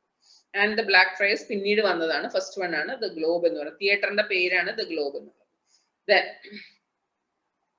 Venus and Adonis. പിന്നെയുള്ളത് നോൺ ഡ്രാമാറ്റിക് പോയട്രി. ഡ്രാമയല്ല, പോയട്രി എന്നതിനെ പറയാം. അത് പ്രസന്റബിൾ ആണ്. പോയട്രി എന്ന് പറഞ്ഞാൽ നമ്മൾ ജസ്റ്റ് മറ്റുള്ളവർക്ക് റീഡ് ചെയ്യാൻ മാത്രമാണ് പോയട്രി എഴുതുക ഇന്ന് കാലത്ത്. ആ ഫസ്റ്റ് വന്ന കാലത്ത് പോയട്രി എന്ന് പറയുന്നത് പാടി അഭിനയിക്കുക. അതും ഒരു ഡ്രാമാറ്റിക് സ്റ്റൈൽ. ഡ്രാമ എന്ന് പറയാൻ പറ്റില്ല. ഡ്രാമ എന്ന് പറയുമ്പോൾ ഡയലോഗ്സ് ആയിരിക്കും. ഇവിടെ പോയട്രി, നോൺ ഡ്രാമാറ്റിക് പോയട്രി എന്ന് പറഞ്ഞാൽ ഡ്രാമ അല്ലാത്ത പോയട്രീസ്, അതിനെ അഭിനയിക്കുകയും ചെയ്യും. അങ്ങനെയാണ് വീനസ് ആൻഡ് അഡോണിസ് ഒക്കെ വന്നത്. ഇത് ഈ ഇൻട്രൊഡക്ഷൻ കഴിഞ്ഞ ബുക്കിൽ, കഴിഞ്ഞ ലെസണിൽ ഉണ്ടായിരുന്നു. 154 sonnets, first 26 addressed to man and the remaining referred to the woman. Sonnets എഴുതി. സോണറ്റ്സ് എന്താണെന്നുള്ളത് പോയം വരുമ്പോ പറഞ്ഞുതരാം. 126 സോണറ്റ്സ് എഴുതിയിട്ടുണ്ട്. അഡ്രസ് ടു വുമൻ, മെന്നിനെയും വിമനെയും അഡ്രസ് ചെയ്തുകൊണ്ട് പാടുന്ന സോണറ്റ്സ് എന്ന് പറയുന്നത് പോയട്രി ആണ്. അതിന്റെ ഡീറ്റെയിൽ നമുക്ക് അടുത്ത പോയട്രി എന്നുള്ള ഡിവിഷനിൽ ഡിസ്കസ് ചെയ്യാം.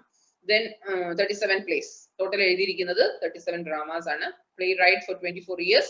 24 years ആണ് തന്റെ കരിയറിൽ പ്ലേ റൈറ്റിംഗ് എന്നുള്ള കരിയറിൽ ജീവിച്ചിരുന്നത്. Critics have agreed to divide this 24 years into 4 periods based upon the production. അപ്പോൾ criticism is always welcome. റൈറ്റേഴ്സിന് എപ്പോഴും ക്രിറ്റിസിസം സ്വീകാര്യമായിരിക്കും. ക്രിറ്റിസിസം അവരെപ്പോഴും വെൽക്കം ചെയ്യുന്നതായിരിക്കും. നല്ല റൈറ്റേഴ്സ്, ഗുഡ് റൈറ്റേഴ്സ് എപ്പോഴും ക്രിറ്റിസിസത്തിനെ സ്വീകരിക്കും. എന്ന് പറഞ്ഞാല് ബുദ്ധിയുള്ളവർ ക്രിറ്റിസിസത്തിനെ സ്വീകരിക്കുന്നവർ വിമർശനങ്ങളെ സ്വീകരിക്കപ്പെടും. റൈറ്റ്, എഴുത്തുകാരൊക്കെ എപ്പോഴും വിമർശനങ്ങളെ സ്വീകരിക്കും. എന്നാലേ അവർക്ക് ഇനിയും ഇമ്പ്രൂവ് ചെയ്യാൻ പറ്റുള്ളൂ. തനിക്കുള്ള പ്രോബ്ലംസ് എന്തൊക്കെയാണ്, തനിക്കുള്ള ഡ്രോബാക്സ് എന്തൊക്കെയാണ്, എവിടെയാണ് പ്രോബ്ലംസ് ഫീൽ ചെയ്യുന്നത്, റൈറ്റിംഗ്സിന്റെ സ്റ്റൈലിലാണോ, ഉപയോഗിക്കുന്ന വേർഡ്സിലാണോ, അല്ലെങ്കിൽ താൻ എഴുതുന്ന കൺസെപ്റ്റിലാണോ, ഞാൻ സെലക്ട് ചെയ്യുന്ന ടോപ്പിക്സിലാണോ, എഴുത്തുകാര് എന്തിലാണ് പ്രോബ്ലംസ് കാണുന്നതെന്ന് ക്രിട്ടിസൈസസിന് മാത്രമേ പറയാൻ പറ്റുള്ളൂ. ക്രിട്ടിസൈസസ് എന്ന് പറഞ്ഞാൽ വിമർശിക്കാം. മറ്റു റൈറ്റേഴ്സിന് മാത്രമേ വിമർശിക്കാൻ പറ്റുള്ളൂ. നമ്മളെ പോലെ സാധാരണ ആളുകൾ ഷേക്സ്പിയറിന്റെ ഡ്രാമയൊന്നും വിമർശിക്കാൻ മാത്രം ആവില്ല. നമ്മൾ വായിച്ചത് കൊണ്ട് മാത്രം ഉണ്ടാവില്ല. അവരെ പോലെ തന്നെ ഈക്വലി ഇമ്പോർട്ടന്റ് ആയിട്ടുള്ള റൈറ്റിംഗ് എഴുത്തുകാർക്കാണ് ക്രിട്ടിസൈസ് ചെയ്യാനുള്ള ഒരു കപ്പാസിറ്റി ഉണ്ടാവുള്ളൂ. സോ അതുകൊണ്ട് തന്നെ ക്രിറ്റിസിസത്തിനെ എല്ലാ റൈറ്റേഴ്സും എപ്പോഴും അക്സെപ്റ്റ് ചെയ്യും, വിമർശനങ്ങളെ അക്സെപ്റ്റ് ചെയ്യും. എന്നാലേ അവർക്ക് കുറേ കൂടെ ഇംപ്രൂവ് ചെയ്യാൻ പറ്റുള്ളൂ, തന്റെ റൈറ്റിംഗ്സിൽ കൂടുതൽ കോൺട്രിബ്യൂഷൻസ് ചെയ്യാൻ പറ്റുള്ളൂ. ഓൾവേസ് ക്രിറ്റിസൈസസ് ഇതിനെ 4 പീരീഡ് ആക്കി ഡിവൈഡ് ചെയ്തിരുന്നു. ഈ 24 ഇയേഴ്സിനെ 4 പീരീഡ് ആക്കി ഡിവൈഡ് ചെയ്തിരുന്നു ഓർഡർ ഓഫ് പ്രൊഡക്ഷന്റെ ബേസിൽ. അതായത് ആദ്യം ഏതൊക്കെ ഡ്രാമാസ് ആണ്, എന്തൊക്കെ ടൈപ്പ് ഓഫ് ഡ്രാമാസ് ആണ് എഴുതിയിരുന്നതിന്റെ ബേസിൽ ഇങ്ങനെ 4 ആക്കി ഡിവൈഡ് ചെയ്തിരുന്നു പറയുന്നുണ്ട്. ഇനി ഷേക്സ്പിയറിന്റെ വർക്കിന്റെ ക്യാരക്ടേഴ്സിനെ കുറിച്ച് നേരത്തെ ഞാൻ പറഞ്ഞ ഇതല്ലാതെ അസ്റ്റോണിഷിംഗ് വെറൈറ്റി, സാധാരണ എല്ലാ റൈറ്റേഴ്സിനെ കുറിച്ച് പറയുന്നതാണ്. Variety of thoughts and ideas ഉള്ള ഒരു ഡ്രാമയാണ്. ഇതൊക്കെ നമ്മൾ എല്ലാ സിനിമകളും, പുതിയതായിട്ടൊരു സിനിമ ഇറങ്ങുമ്പോൾ അതിന്റെ ഒരു ട്രെയിലർ, അതിന്റെ ഒരു ഡിസ്കഷൻ ഇറങ്ങുമ്പോൾ നമ്മൾ എന്താ കേൾക്കുക, ഇത് നമ്മൾ ഇതുവരെ കാണാത്ത വ്യത്യസ്തമായിട്ടുള്ള ടോപ്പിക്കാണ്, ഇതുവരെ ആരും ചിന്തിക്കാത്തൊരു ടോപ്പിക്കിനെ കുറിച്ചാണ് ഈ സിനിമ ഇറങ്ങുന്നത്, ഇതിൽ അഭിനയിച്ചിരിക്കുന്ന വ്യത്യസ്ത കഥാപാത്രങ്ങളാണ്, ഇങ്ങനെ ഒരു ക്യാരക്ടർ ഇതുവരെ ആരും കേട്ടിട്ട്, അങ്ങനെയൊക്കെ ആയിരിക്കും എല്ലാ സിനിമയെ കുറിച്ച് ഇൻട്രൊഡ്യൂസ് ചെയ്യുന്നത്. അതേപോലെ തന്നെ എല്ലാ റൈറ്റേഴ്സും അവരവരുടെ യുണീക്നെസ് അല്ലെങ്കിൽ അവരൊരു ഡിഫറെന്റ് ആയിട്ട് ഒരു യുണീക്ക് ക്യാരക്ടറാണ് പ്രസന്റ് ചെയ്യാൻ പോകുന്നത് എന്ന് പറഞ്ഞുകൊണ്ടായിരിക്കും എല്ലാ റൈറ്റേഴ്സിനെ കുറിച്ച് വായിക്കുമ്പോഴും ഈ വേർഡ് നിങ്ങൾക്ക് കാണാൻ പറ്റും. ദെൻ പിന്നെ ഏറ്റവും വലിയ ഫെമിലിയാരിറ്റി, അതായത് ഷേക്സ്പിയറിന്റെ ഡ്രാമാസിൽ പിന്നെ നമുക്ക് ചൂസ് ചെയ്യാൻ പറ്റിയ ഒരു പ്രത്യേകത എന്താണെന്ന് വെച്ചാൽ വേർഡ്സ്, സ്പെഷ്യൽ വേർഡ്സ്. അതായത് ഇംഗ്ലീഷ് ലാംഗ്വേജ് തന്നെ, അപ്പോഴാണ് ലാംഗ്വേജ് തന്നെ കറക്റ്റ് ആയിട്ടുള്ളൂ. അതുവരെ അവിടെ ജീവിച്ചിരുന്ന മറ്റു ആളുകളൊക്കെ വന്ന് സ്പാനിഷ്, ഫ്രഞ്ച് തുടങ്ങിയ ആളുകളിലേക്ക് എഫക്റ്റ് കൊണ്ട് പലതരം വേർഡ്സുകൾ ഉപയോഗിച്ചാണ് ഇംഗ്ലീഷ് ലാംഗ്വേജ് തന്നെ ക്രിയേറ്റ് ആയിരിക്കുന്നത്. ആ സമയത്താണ് ഷേക്സ്പിയർ എഴുതി തുടങ്ങിയത്. എഴുതുമ്പോൾ ഷേക്സ്പിയറിന് പ്രത്യേക വേർഡുകളാണ് ഉപയോഗിച്ചിരുന്നത്. അത് ഈ പല ഇറ്റാലിയൻ, ഫ്രഞ്ചിന്റെ ഒക്കെ വേർഡിന്റെ വാലും തലയൊക്കെ എടുത്ത് കൂട്ടി വെച്ചിട്ട് പുതിയ പുതിയ വേർഡ്സ് ഉണ്ടാക്കുക. ഷേക്സ്പിയറിന്റെ ഒരു ഹോബി അതായിരുന്നു. പുതിയ വേർഡ് ആർക്ക് മനസ്സിലായി, ഇംഗ്ലീഷ് ലാംഗ്വേജിലെ ഡിക്ഷണറിയിൽ. ഇപ്പോഴും ഷേക്സ്പിയറിന്റെ ഡ്രാമാസ് നിങ്ങൾ ഡയറക്റ്റ് ഡ്രാമാസ് വായിച്ചു കഴിഞ്ഞാൽ, ഡയറക്റ്റ് ഇംഗ്ലീഷ് ഡിക്ഷണറിയിൽ തെരഞ്ഞു കഴിഞ്ഞാൽ ആ വേർഡ്സിന്റെ മീനിങ് കിട്ടില്ല.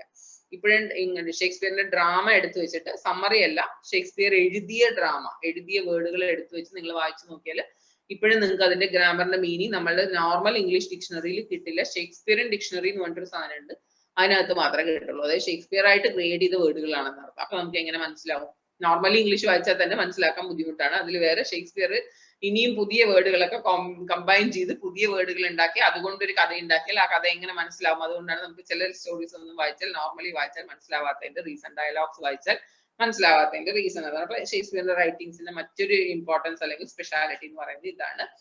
ദെൻ അതിൽ പറഞ്ഞിട്ട് നോക്കൂ, vocabulary is computed to run to about 15,000 words. 15,000 words ആകെ നമുക്ക് അറിയാവുന്ന ഇംഗ്ലീഷ് വേർഡ്സ് അതായിരിക്കും 15,000 വേർഡ്സ്. അത് മൊത്തമായിട്ട് നമ്മളുടെ ഷേക്സ്പിയർ എന്ത് ചെയ്തിട്ടുണ്ട്, കമ്പൈൻ ചെയ്തിട്ട്, കമ്പൗണ്ട് ചെയ്തിട്ട് പുതിയ വേർഡ്സ് ഉണ്ടാക്കിയിട്ടുണ്ട്. അപ്പൊ നമുക്ക് എന്തായാലും അത് വായിച്ച് മനസ്സിലാവാൻ സാധ്യതയില്ല എന്ന് ആദ്യമേ തന്നെ അറിഞ്ഞു വെക്കാം. Then tragic language is bombastic. ലാംഗ്വേജിനെ തന്നെ ഒരു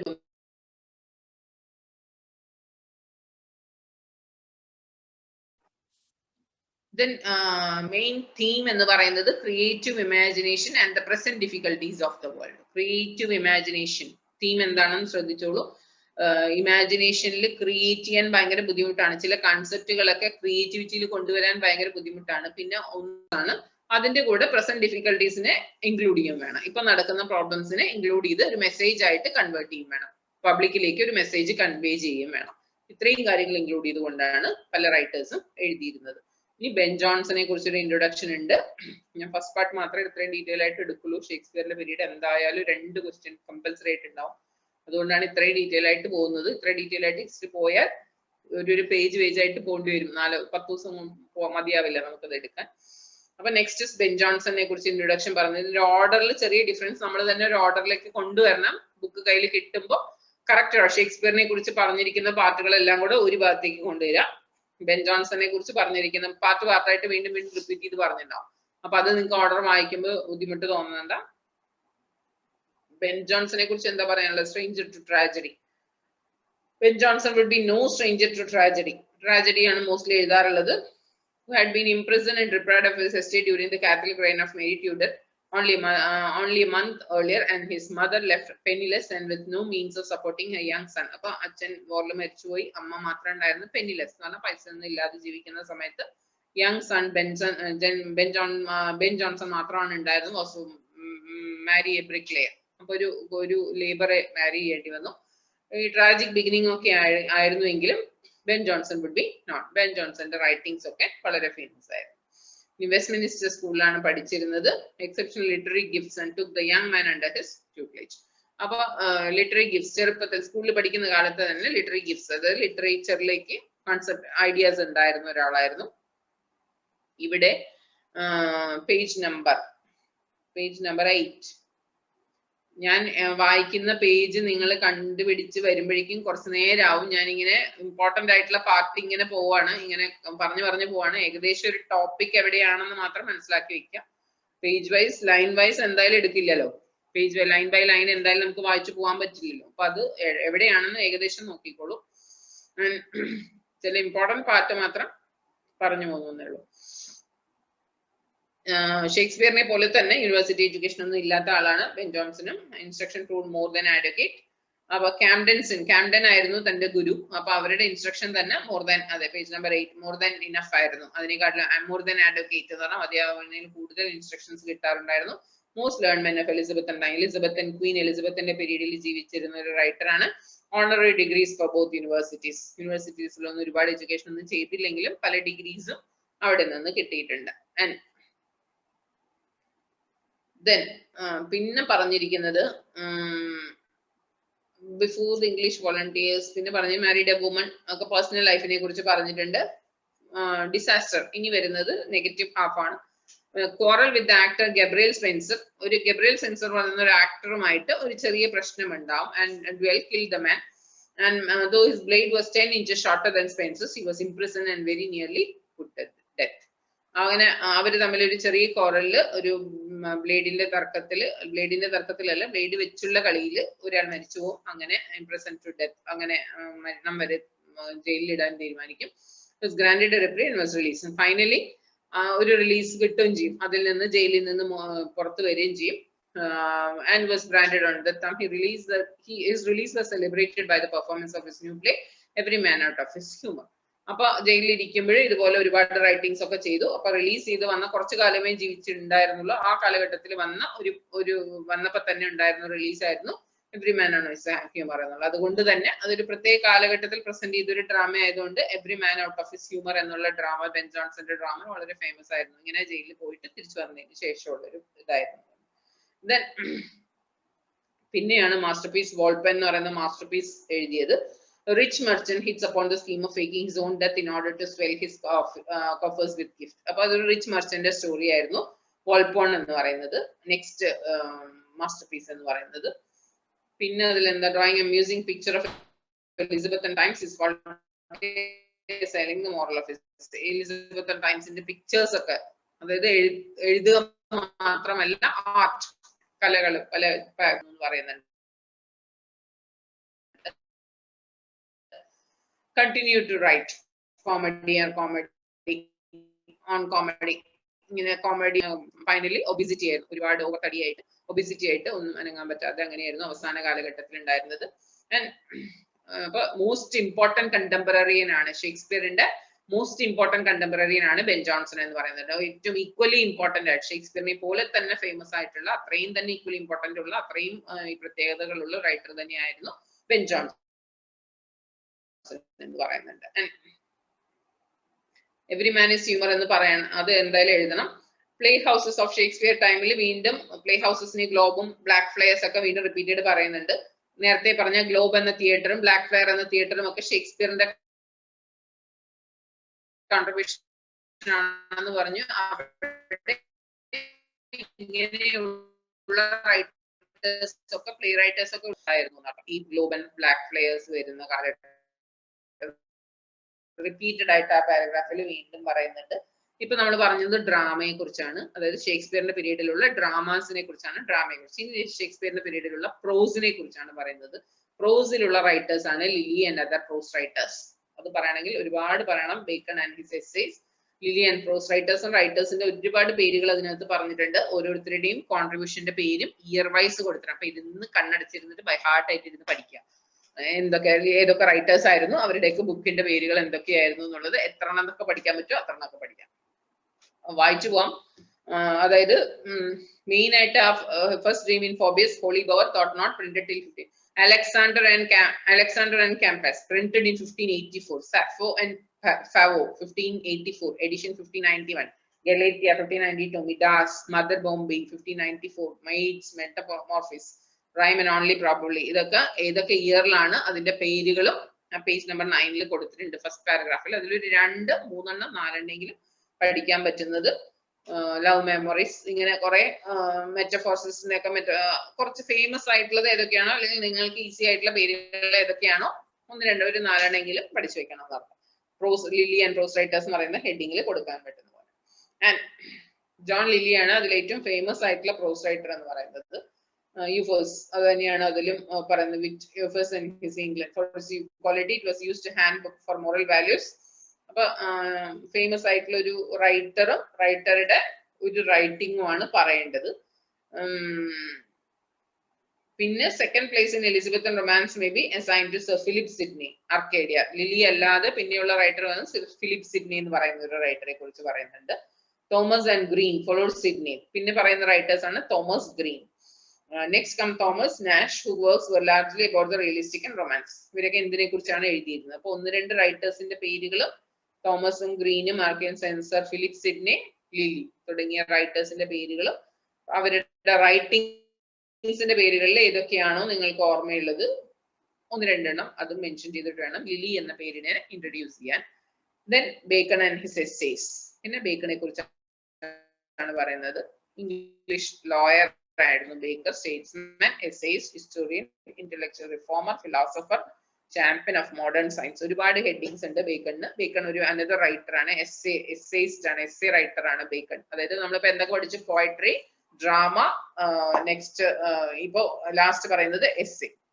പ്രോസ്, പോയട്രി, ഡ്രാമ, എസ്. ഇങ്ങനെ ഷേക്സ്പിയറിന്റെ പീരീഡിലുള്ള പോയട്രി റൈറ്റേഴ്സ് ആരൊക്കെയായിരുന്നു, ഡ്രാമാറ്റിസ്റ്റ് ആരൊക്കെയായിരുന്നു, പ്രോസ് റൈറ്റേഴ്സ് ആരൊക്കെയായിരുന്നു, next finally essayist, essay writers ആരൊക്കെയായിരുന്നു. അതാണ് ഇങ്ങനെ ഓരോ പീരീഡിലും ഓരോ ഹെഡിങ് ഉണ്ടാവും, ഓരോ പോയിന്റ്സ്. ഈ പീരീഡിലുള്ള പോയം ഏതൊക്കെയായിരുന്നു, ഈ പീരീഡിലുള്ള പോയറ്റ്സ് ആരൊക്കെയായിരുന്നു, അടുത്ത പീരീഡിലുള്ള ഡ്രാമാസ് എന്തൊക്കെയായിരുന്നു, ഡ്രാമാറ്റിസ്റ്റ് ആരൊക്കെയായിരുന്നു. ഇതാണ് നിങ്ങൾക്ക് ബുക്ക് ഫുൾ പഠിക്കുക. അപ്പൊ അതുകൊണ്ട് ഫസ്റ്റ് പാർട്ട് ഡീറ്റെയിൽ ആയിട്ട് എടുത്താൽ ബാക്കിയുള്ളത് എങ്ങനെ പഠിക്കണമെന്ന് അറിയാൻ വേണ്ടിയിട്ടാണ് ഫസ്റ്റ് പാർട്ട് കുറച്ച് ഡീറ്റെയിൽ ആയിട്ട് അടുത്തൊക്കെ ചുരുക്കി എടുത്തു, ഷോർട്ട് ആക്കിയിട്ട് എടുത്തു പോകുന്നതൊക്കെ. എസ്സേസിൽ പറയുന്നത് എന്താ? Restructuring of traditional learning.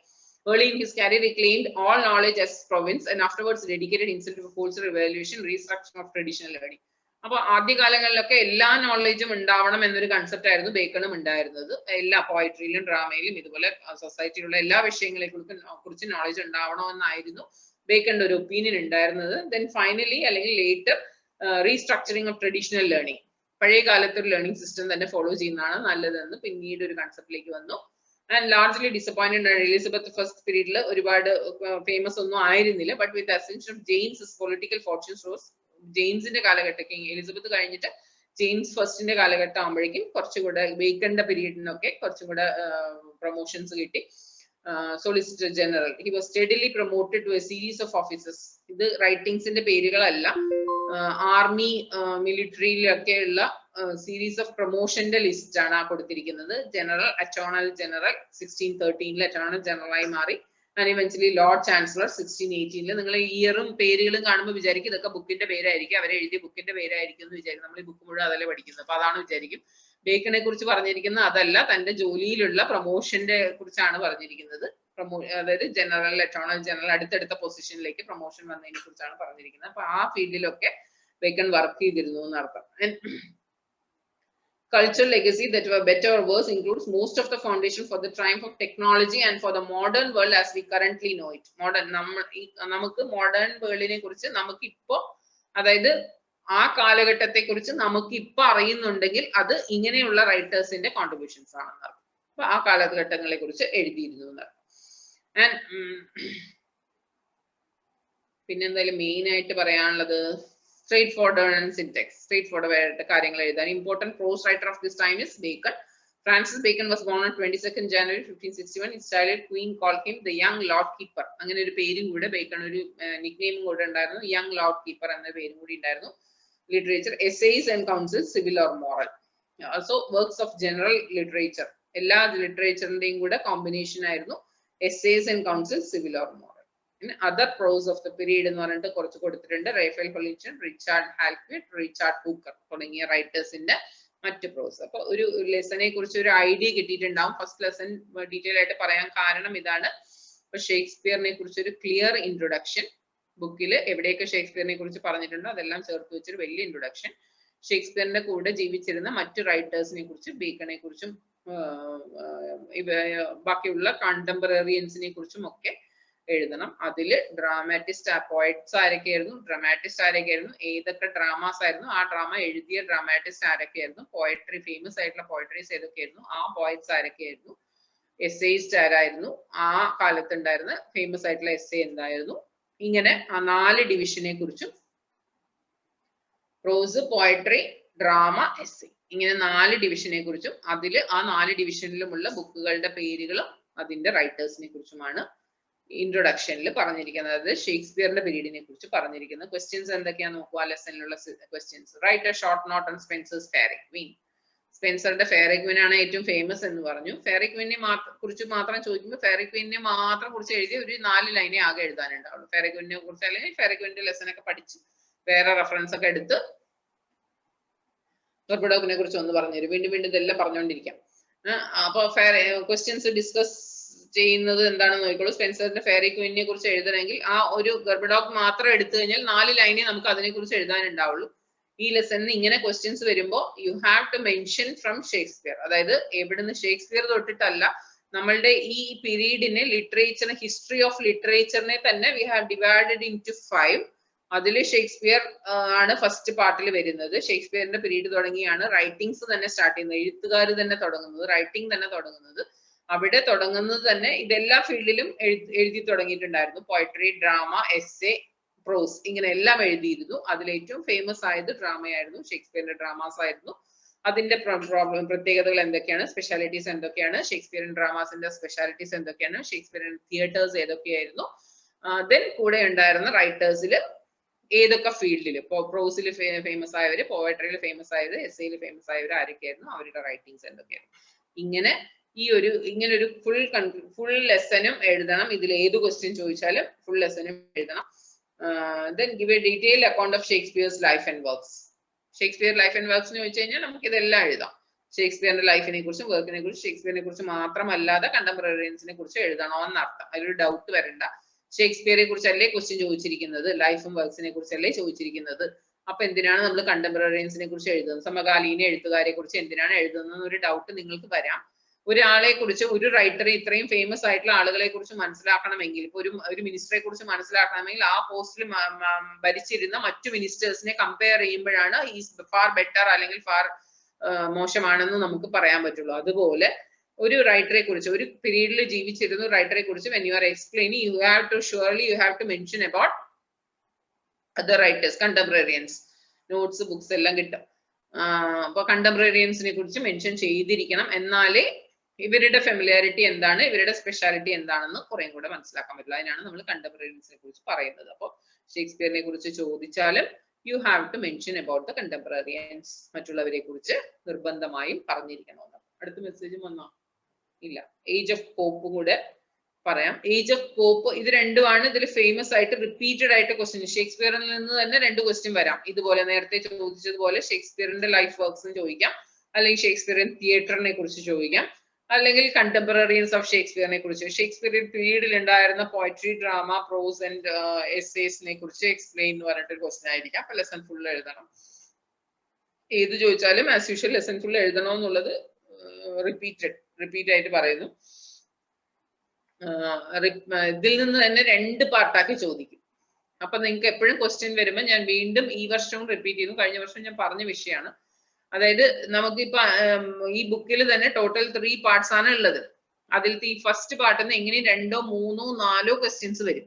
അപ്പൊ നമ്മൾ ചോയ്സ് എടുക്കുമ്പോൾ നമ്മൾ ഫസ്റ്റ് പാർട്ടാണ് നന്നായി പഠിച്ചിരിക്കുന്നത്. അപ്പൊ 5 ക്വസ്റ്റ്യനിൽ 4 ക്വസ്റ്റ്യൻ നമ്മൾ ഫസ്റ്റ് പാർട്ടിൽ നിന്ന് തന്നെ എടുത്തു, ഇനി ഒരു ക്വസ്റ്റ്യൻ മാത്രം രണ്ടാമത്തെ പാർട്ടിൽ നിന്ന് എടുത്തു എന്ന് വിചാരിക്കാം. 5 ക്വസ്റ്റ്യനിലെ ആകെ എഴുതുന്നുണ്ട്.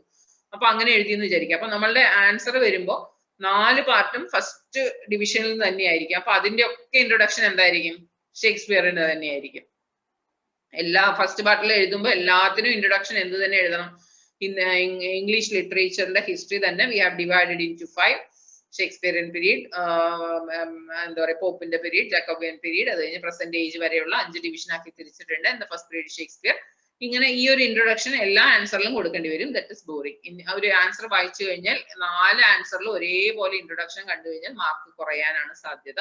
അപ്പൊ സെലക്ട് ചെയ്യുമ്പോൾ ഡിഫറൻസ് ഒരേ ലെസണിൽ നിന്ന് തന്നെ, നന്നായി പഠിച്ച ലെസണിൽ നിന്ന് തന്നെ 2 ക്വസ്റ്റ്യൻ വരുമ്പോൾ 2 ക്വസ്റ്റ്യനും സെലക്ട് ചെയ്യുമ്പോൾ 2 ക്വസ്റ്റ്യൻ സെലക്ട് ചെയ്യാൻ വിരോധം പറ്റുമെങ്കിൽ 2 ക്വസ്റ്റ്യൻ സെലക്ട് ചെയ്യാതിരിക്കുക. ഒരേ ലെസണിൽ നിന്ന് തന്നെ 2 ക്വസ്റ്റ്യൻ നിങ്ങൾ ചൂസ് ചെയ്ത് എഴുതാതിരിക്കുക പറ്റുമെങ്കിൽ. അല്ല നിങ്ങൾ അതാണ് കൂടുതൽ നന്നായി പഠിച്ചിരിക്കുന്നത്, ലാസ്റ്റ് പാർട്ട് പഠിച്ചിട്ടേ ഇല്ല, അപ്പൊ റിപ്പീറ്റഡ് ആയിട്ട് വന്ന ആൻസർ തന്നെ എഴുതാൻ തീരുമാനിക്കുകയാണെന്ന് വിചാരിക്കുക. അവിടെ കൊടുക്കുമ്പോൾ ഇൻട്രൊഡക്ഷനും കൺക്ലൂഷനും ഷഫിൾ ചെയ്ത് എഴുതണം. അറ്റ്ലീസ്റ്റ് സെന്റൻസ് എങ്കിലും ഷഫിൾ ചെയ്ത് എഴുതണം. ഒരേ ഇൻട്രൊഡക്ഷൻ തന്നെ, അതിലും അടുത്ത ആൻസറിലും അതേ ഇൻട്രൊഡക്ഷൻ തന്നെ എഴുതി വെക്കരുത്.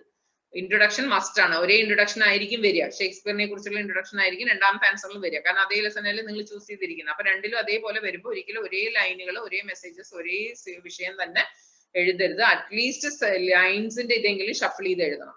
ലൈൻസ് എങ്കിലും മാറ്റി ഷഫിൾ ചെയ്ത് കുറച്ച് കണ്ടന്റ് ഒക്കെ ഒന്ന് മാറ്റിയിട്ട് ഒന്ന് ഷഫിൾ ചെയ്തിട്ട് തിരിച്ചു മറിച്ചൊക്കെ എഴുതിയിട്ടെങ്കിൽ വേറൊരു ആൻസർ ആണെന്ന് തോന്നുന്ന വിധത്തിലെങ്കിലും അറ്റ്ലീസ്റ്റ് എഴുതണം. ഒരേപോലെ എഴുതി വെക്കരുത് 2 ചൂസ് ചെയ്യുമ്പോൾ.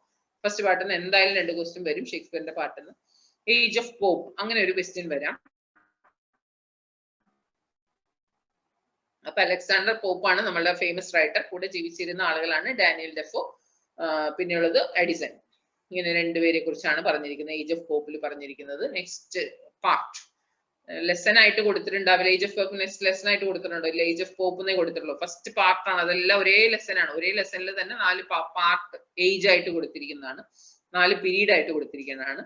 ഇവിടെ സെക്കൻഡ് പാർട്ടിൽ ഏജ് ഓഫ് പോപ്പിൽ 1700 to 1745 45 ഇയേഴ്സിന്റെ പീരീഡിനെയാണ് കൊടുത്തിരിക്കുന്നത്. Neo classical age or Augustan age. ഈ പീരീഡിന് another name is neo classical age or Augustan age എന്ന പേരും കൂടി ഉണ്ട്.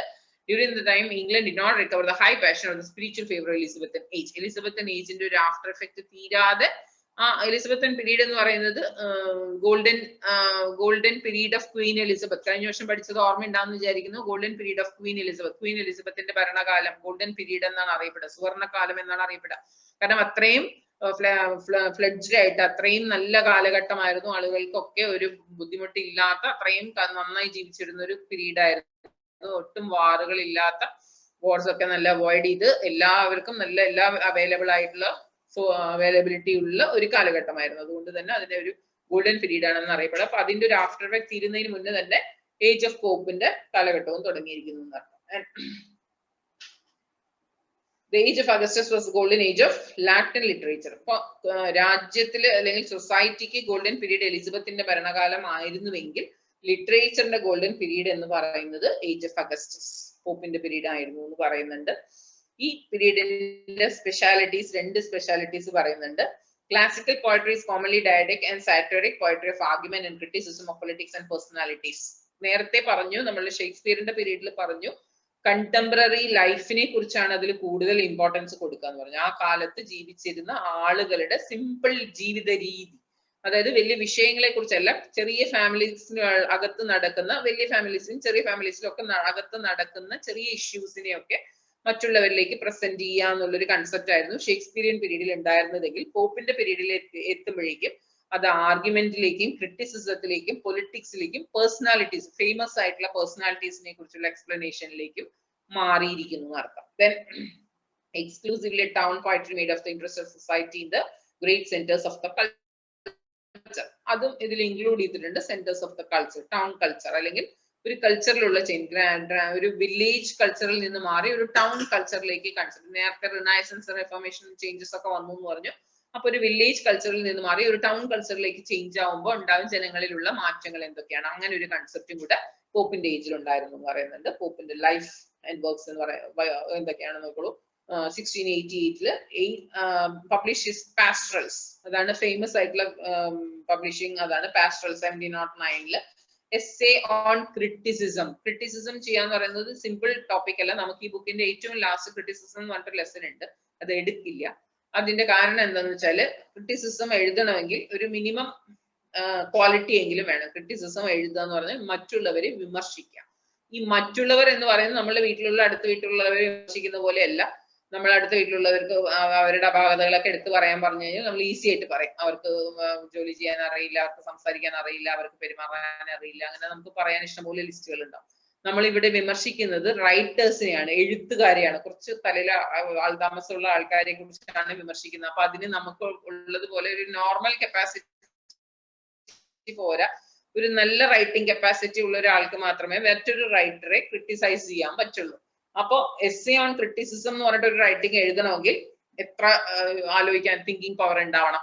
ക്രിട്ടിസൈസ്, വിമർശിക്കാൻ, അത് എഴുതിയതിന്റെ കൺസെപ്റ്റ് എന്ന്, ഒരാളെ ഒരു പോയം എഴുതിയിട്ടുണ്ട്, ഒരു ലൈൻ എഴുതിയിട്ടുണ്ട് പോയത്തിൽ, ആ ലൈനിൽ പറഞ്ഞിരിക്കുന്ന ഒരു കൺസെപ്റ്റിനെ കുറിച്ച്, ഒരു വിമണിനെ കുറിച്ച് പറഞ്ഞിട്ടുണ്ട്, ഒരു ലേഡിയെ കുറിച്ച്, അത് എന്തുകൊണ്ട് അങ്ങനെ പറഞ്ഞു, അങ്ങനെ പറയരുതായിരുന്നു, അതിന് ആ ഭാഗത്ത് ആ വാക്ക് ഉപയോഗിക്കുന്നതിന് പകരം ഈ വാക്ക് ഉപയോഗിച്ചാൽ മതിയായിരുന്നു, അല്ലെങ്കിൽ ഈ വാക്ക് ഉപയോഗിച്ചുകൊണ്ട് അതിന് ഇത്ര ഡിഫറെന്റ് മീനിങ്സ് വരാനുണ്ടായ കാരണം അതാണ്. ഇങ്ങനെയാണ് ക്രിട്ടിസൈസ് ചെയ്യുക. ഒരു ലൈനിനെയോ ഒരാൾ എഴുതിയ ഒരു ടോപ്പിക്കിനെയോ ക്രിട്ടിസൈസ് ചെയ്യുന്നത് അതായിരിക്കും. മറ്റുള്ളവരിലേക്ക് പ്രസന്റ് ചെയ്യുമ്പോൾ അത് മറ്റുള്ളവർ ധരിച്ച് 90% ആളുകളിലേക്ക് എത്തിയിരിക്കുന്നത് എന്റെ മെസ്സേജ് ഇങ്ങനെയായിരുന്നു, നിങ്ങൾ ആ സ്ഥാനത്ത് അതിന് പകരം വേറൊരു വേർഡ് യൂസ് ചെയ്തിരുന്നെങ്കിൽ, അല്ലെങ്കിൽ ആ ക്യാരക്ടർ പറഞ്ഞ ആ ക്യാരക്ടറിനെ ഇത്രയും കുറച്ച് മോഡിഫൈ ചെയ്തിരുന്നെങ്കിൽ ഈ മെസ്സേജ് കുറച്ചും കൂടെ ഡെലിവറി ആയതേനെ, ഇങ്ങനെ ഡെലിവറി ആയതിനെ, ഇങ്ങനെയാണ് നമ്മൾ ക്രിട്ടിസൈസ് ചെയ്യുക. അപ്പൊ ഒരാളുടെ റൈറ്റിങ്ങിനെ ക്രിട്ടിസൈസ് ചെയ്യണമെങ്കിൽ നമുക്കൊരു റൈറ്റിംഗ് കപ്പാസിറ്റി ഉണ്ടാവണം, നന്നായിട്ട് എഴുതാനുള്ള ഒരു കപ്പാസിറ്റി ഉണ്ടാവണം, പ്ലസ് നമുക്ക് നല്ല വേർഡ് നോളജ് ഉണ്ടാവണം. സിനോണിംസിനെ കുറിച്ചൊക്കെ നല്ല നോളജ് ഉണ്ടാവണം. സിനോണിംസ് എന്ന് പറഞ്ഞു കഴിഞ്ഞാല് ഒരു വേർഡിന് ഉപയോഗിക്കാൻ പറ്റുന്ന മറ്റു വാക്കുകൾ, അപ്പൊ അത് അവിടെ ആപ്റ്റ് ആയിട്ട് തന്നെയാണോ യൂസ് ചെയ്തിരിക്കുന്നതെന്ന് അറിയണമെങ്കിൽ നമുക്ക് ഒരു വേർഡിന് ഉപയോഗിക്കാൻ പറ്റുന്ന എല്ലാ വേർഡുകളെ കുറിച്ചും നല്ല നോളജ് ഉണ്ടാവണം. ഇതും കഴിഞ്ഞ ക്ലാസ്സിൽ, ഫസ്റ്റ് ഇയറിന്റെ ക്ലാസ്സിൽ ഞാൻ പറഞ്ഞത് ഓർക്കുന്നുണ്ടാവും എന്ന് വിചാരിക്കുന്നു. She is waiting for the result, she is waiting for the consequences after writing the exam. ഓർക്കുന്നുണ്ടാവും എന്ന് വിചാരിക്കുന്നു. ഓർക്കുന്നുണ്ടോ ആരെങ്കിലും? ആർക്കെങ്കിലും ഓർമ്മയുണ്ടോ? She is waiting for the result after writing the exam. ഒരു സെന്റൻസ് ശ്രദ്ധിച്ച് കേട്ടോളൂ. She is waiting for the result after writing the exam. Exam എഴുതിയിട്ട് റിസൾട്ടിന് വേണ്ടി വെയിറ്റ് ചെയ്തുകൊണ്ടിരിക്കുകയാണ് ഷീ. ഇതൊരു സെന്റൻസ്. ഈ സെന്റൻസിൽ she is waiting for the result എന്നതിന് പകരം, റിസൾട്ടിന് പകരം ഞാൻ മറ്റൊരു വേർഡ് ഉപയോഗിച്ചിരിക്കുന്നു. She is waiting for the consequences after writing the exam. മറ്റൊരു വേർഡ് ഉപയോഗിച്ചിരിക്കുന്നു. ഈ വേർഡ് ഒരാൾക്ക്, നോർമലി ഒരു ഇംഗ്ലീഷ് അറിയുന്ന ഒരാൾക്ക് കേൾക്കുമ്പോൾ റിസൾട്ടിന് വേണ്ടി വെയിറ്റ് ചെയ്യാന്ന് പറഞ്ഞാൽ നമ്മൾ എഴുതിയതിന്റെ ബലം എന്താണെന്നുള്ളത് മലയാളത്തിൽ രണ്ടിന്റെ അർത്ഥം എടുത്ത് നോക്കിക്കോളൂ. അനന്തര ബലം എന്ന് തന്നെയായിരിക്കും, ബലം എന്ന് തന്നെയായിരിക്കും അതിന്റെ മീനിങ്. രണ്ടും ഒരേ സ്ഥാനത്ത് ഉപയോഗിക്കാൻ പറ്റുമെന്ന് ചോദിച്ചാൽ പറ്റില്ല. റിസൾട്ടിന് പകരം കോൺസിക്വൻസസ് എന്ന് പറഞ്ഞാൽ അതിന്റെ അനന്തരം, പരീക്ഷ എഴുതിയിട്ട് അതിന്റെ അനന്തര ബലത്തെ കുറിച്ച്, ഐ റിമെമ്പർ, ഒരാൾക്കെങ്കിലും ഓർമ്മയുണ്ട്, സന്തോഷം. സോ എക്സാം എഴുതിയിട്ട് അതിന്റെ അനന്തര ഫലങ്ങളെ കുറിച്ച് വെയിറ്റ് ചെയ്തുകൊണ്ടിരിക്കുകയാണെന്ന് പറയുമ്പോൾ എന്തൊക്കെയോ ഫലങ്ങൾ വരാനുണ്ട്, എന്തൊക്കെ പ്രശ്നങ്ങളാണാവോ വരാൻ പോകുന്നതെന്ന് പെട്ടെന്ന് നമുക്കത് കേൾക്കുമ്പോൾ തോന്നും. She is waiting for the result എന്ന് കേൾക്കുമ്പോൾ സിമ്പിൾ ആയിട്ട് എക്സാം എഴുതിയിട്ട് റിസൾട്ടിന് വേണ്ടി വെയിറ്റ് ചെയ്തുകൊണ്ടിരിക്കുകയാണ്, സിമ്പിൾ ആയിട്ട് തോന്നും. അതേ സ്ഥലത്ത് റിസൾട്ട് എന്ന വേർഡിന് പകരം അതിന്റെ സിനോണിം അല്ലെങ്കിൽ അതിന് പകരം ഉപയോഗിക്കാവുന്ന മറ്റൊരു വേർഡ് എന്ന് നിങ്ങൾ നെറ്റിൽ തെരഞ്ഞു നോക്കും. റിസൾട്ട് എന്ന വേർഡിന് പകരം ഉപയോഗിക്കാവുന്ന മറ്റൊരു വേർഡ് എന്താണെന്ന് നോക്കിയാൽ ചിലപ്പോൾ കോൺസിക്വൻസ് എന്നൊരു വേർഡ് കിട്ടും. കോൺസിക്വൻസിന്റെ മലയാളം ഡിക്ഷണറിയിൽ നോക്കിയാലും അതിന്റെ മീനിങ്ങും ബലം എന്ന് തന്നെയായിരിക്കും. പക്ഷെ ആ വേർഡ് അവിടെ ഉപയോഗിച്ചാൽ അത് ആപ്റ്റ് ആവില്ല, അവിടെ സ്യൂട്ടബിൾ ആയിരിക്കില്ല. അനന്തര ഫലങ്ങളെ കുറിച്ച് വെയിറ്റ് ചെയ്തുകൊണ്ടിരിക്കുകയാണ്, കാത്തിരിക്കുകയാണ്. പരീക്ഷ എഴുതിയിട്ട് അതിന്റെ അനന്തര ഫലങ്ങൾക്ക് വേണ്ടി കാത്തിരിക്കുകയാണെന്ന് പറഞ്ഞാൽ അനന്തരഫലം എന്തോ വലിയ സാഹസമാണെന്ന് പെട്ടെന്ന് നമുക്ക് കേൾക്കുമ്പോൾ തോന്നും. അപ്പൊ അതവിടെ ആപ്റ്റ് ആവില്ല. അപ്പൊ നമ്മൾ ഇതിനെ ക്രിട്ടിസൈസ് ചെയ്യണമെങ്കിൽ നമുക്ക് രണ്ടിന്റെയും ശരിയായ മീനിങ് എന്താണ്, അതിനെ കുറിച്ച് നല്ല അവയർനെസ് ഉണ്ടെങ്കിൽ മാത്രമേ നമുക്ക് ക്രിട്ടിസൈസ് ചെയ്യാൻ പറ്റുള്ളൂ. അപ്പൊ റൈറ്റേഴ്സിന്റെ പ്രശ്നം ഇതാണ്. മറ്റൊരു റൈറ്ററെ കുറിച്ച് ക്രിട്ടിസൈസ് ചെയ്യണമെങ്കിൽ റൈറ്റിംഗ് നോളജ് ഉണ്ടാവണം. First you have writing knowledge ഉണ്ടാവണം. നിങ്ങൾ അതായത് ക്രിട്ടിസൈസ് ചെയ്യുന്ന ആൾക്ക് റൈറ്റിംഗ് നോളജ് ഉണ്ടാവണം, വേർഡ് നോളജ് ഉണ്ടാവണം, സിനോണിംസിനെ കുറിച്ച് അറിയണം, മറ്റൊരാളുടെ റൈറ്റിംഗ് കപ്പാസിറ്റിയെ കുറിച്ച് അറിയണം, അവരുടെ റൈറ്റിംഗ് സ്റ്റൈൽ എന്താണെന്ന് അറിയണം, അവർ why they choose this topic, topic എന്തുകൊണ്ട് അവർ സെലക്ട് ചെയ്തു എന്ന് മനസ്സിലാക്കാൻ പറ്റണം, അതിന്റെ കോൺസിക്വൻസസ് എന്താണെന്ന് മനസ്സിലാക്കാൻ പറ്റണം. ആ ടോപ്പിക്കിനുള്ള ആ ടോപ്പിക്കിനെ കുറിച്ച് നല്ല നോളജ് ഉണ്ടാവണം, എന്നാലേ നമുക്ക് ക്രിട്ടിസൈസ് ചെയ്യാൻ പറ്റുള്ളൂ എന്നാണ്. അപ്പൊ ഇവിടെ എഴുതിയിരിക്കുന്നത് essay on criticism. Alternative words is known as synonyms. അതെ, സിനോണിംസ് എന്ന് പറയുന്നത് ഒരു വേർഡിന് ഉപയോഗിക്കാൻ പറ്റുന്ന മറ്റു വാക്കുകളെയാണ് സിനോണിംസ് എന്ന് പറയുന്നത്. അപ്പൊ നമുക്ക് വേർഡുകൾ മാത്രം പഠിച്ചാൽ പോരാ, ക്രിട്ടിസൈസ് ചെയ്യണമെങ്കിൽ സിനോണിംസ് പറയണം. അതിന് പകരം ഉപയോഗിക്കാവുന്ന മറ്റു വാക്കുകളെ കുറിച്ച് നമുക്ക് നോളജ് ഉണ്ടെങ്കിൽ കറക്റ്റ് ആയിട്ട് നമുക്ക് ക്രിട്ടിസൈസ് ചെയ്യാൻ പറ്റും. അപ്പൊ ഇവിടെ എസ്സേ ഓൺ ക്രിറ്റിസിസം എഴുതണമെങ്കിൽ അയാൾക്ക് എത്ര നോളജ് ഉണ്ടാവണമെന്ന് ആലോചിച്ച് നോക്കിക്കോളൂ. അപ്പൊ അതിനെ ഒന്നും വിമർശിക്കാൻ മാത്രം നമ്മൾ ആരും വളർന്നിട്ടില്ല എന്നുള്ളത് ആദ്യം അറിഞ്ഞിരിക്കുക. Then translation of Iliad and Odyssey represents Labour's Pope second period. ലേബേഴ്സിന്റെ പോപ്പിന്റെ സെക്കൻഡ് ഹാഫിലാണ് ഇലിയഡ് ആൻഡ് ഒഡിസി എന്ന് പറയുന്ന രണ്ട് ഫേമസ് റൈറ്റിംഗ് ആണ്. ഇലിയഡ് ആൻഡ് ഒഡിസി എല്ലാവരും കേട്ടിട്ടുണ്ടാവും. ഇലിയഡ് ആൻഡ് ഒഡിസി എന്ന് പറയുന്ന രണ്ട് റൈറ്റിംഗ് കോൺട്രിബ്യൂഷൻ ആണ്, രണ്ട് എസ്സേ ആണ്, രണ്ട് റൈറ്റിംഗ് ആണ്, രണ്ട് സ്റ്റോറിയാണ്. അപ്പൊ അത് രണ്ടിന്റെയും ട്രാൻസ്ലേഷൻ, അത് ആദ്യം എഴുതിയത് ഇറ്റാലിയാണെന്ന് തോന്നുന്നു, ലാംഗ്വേജ് എന്താണെന്ന് മറന്നുപോയി. ഫസ്റ്റ് എഴുതിയത് മറ്റൊരു ലാംഗ്വേജിലായിരുന്നു, അതിനെ ഇംഗ്ലീഷിലേക്ക് ട്രാൻസ്ലേറ്റ് ചെയ്തത് നമ്മളുടെ പോപ്പിന്റെ പീരീഡിലായിരുന്നു.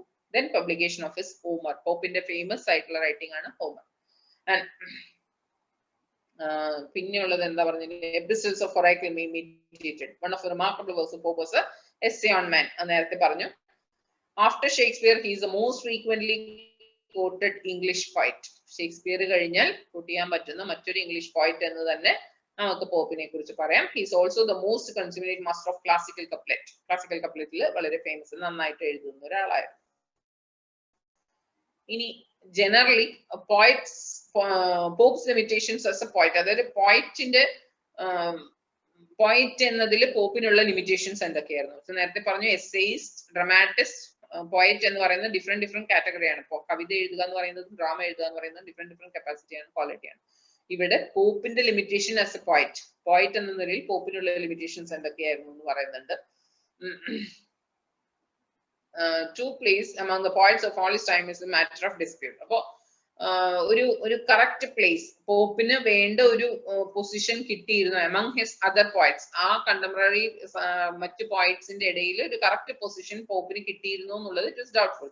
Outset must be recognized that certain sources of power were denied him, partly in consequences of nature of period in which he lived and his conception of a nature function of poetry. So different from the 19th century to the present day. അപ്പൊ ആ ഒരു സിറ്റുവേഷനിൽ ജീവിച്ചിരുന്ന അല്ലെങ്കിൽ തന്റെ life പോയിക്കൊണ്ടിരുന്ന ആ ഒരു കാലഘട്ടത്തിന്റെ സൊസൈറ്റി അല്ലെങ്കിൽ അവിടെയുള്ള മറ്റ് സോഴ്സസ് ഓഫ് പവർ, നമുക്ക് ഒരു പോയട്രി എഴുതാനുള്ള ഇൻസ്പിറേഷൻ കിട്ടുന്ന ഒരു സൊസൈറ്റി അല്ലെങ്കിൽ ആ ചുറ്റുപാടുകളും അത്രയും സൂട്ടബിൾ ആയിരുന്നില്ല എന്ന് വേണമെങ്കിൽ പറയാം. ദെൻ യൂണിവേഴ്സൽ സിഗ്നിഫിക്കൻസ് തന്നെ നേടിയിരുന്നു എന്ന് പറയുന്നുണ്ട്. പോപ്പ് വളരെ യൂണിവേഴ്സലി ഫേമസ് ആയിരുന്നു എന്ന് തന്നെ പറയുന്നുണ്ട്. എന്നാലും പോപ്പിന്റെ ഒരു പൊസിഷൻ എന്ന് പറയുന്നത് കറക്റ്റ് ആയിട്ട് കീപ്പ് ചെയ്തിരുന്നു, പോയിന്റിന്റെ ഇടയിൽ ഒരു കറക്റ്റ് നെയിം കിട്ടിയിരുന്നു എന്നുള്ളത് ഡൗട്ട് ആണ്. പേജ് നമ്പർ 14 ആണ് page number. Then correctness requires patience, genius, or taking pains. Pope had these two qualities in abundance. Correctness requires patience, genius, or taking pains. അതായത് ഒരു പെർഫെക്റ്റ് ആയിട്ട് ഒരു വിഷയം, if you want to complete a drama, poetry,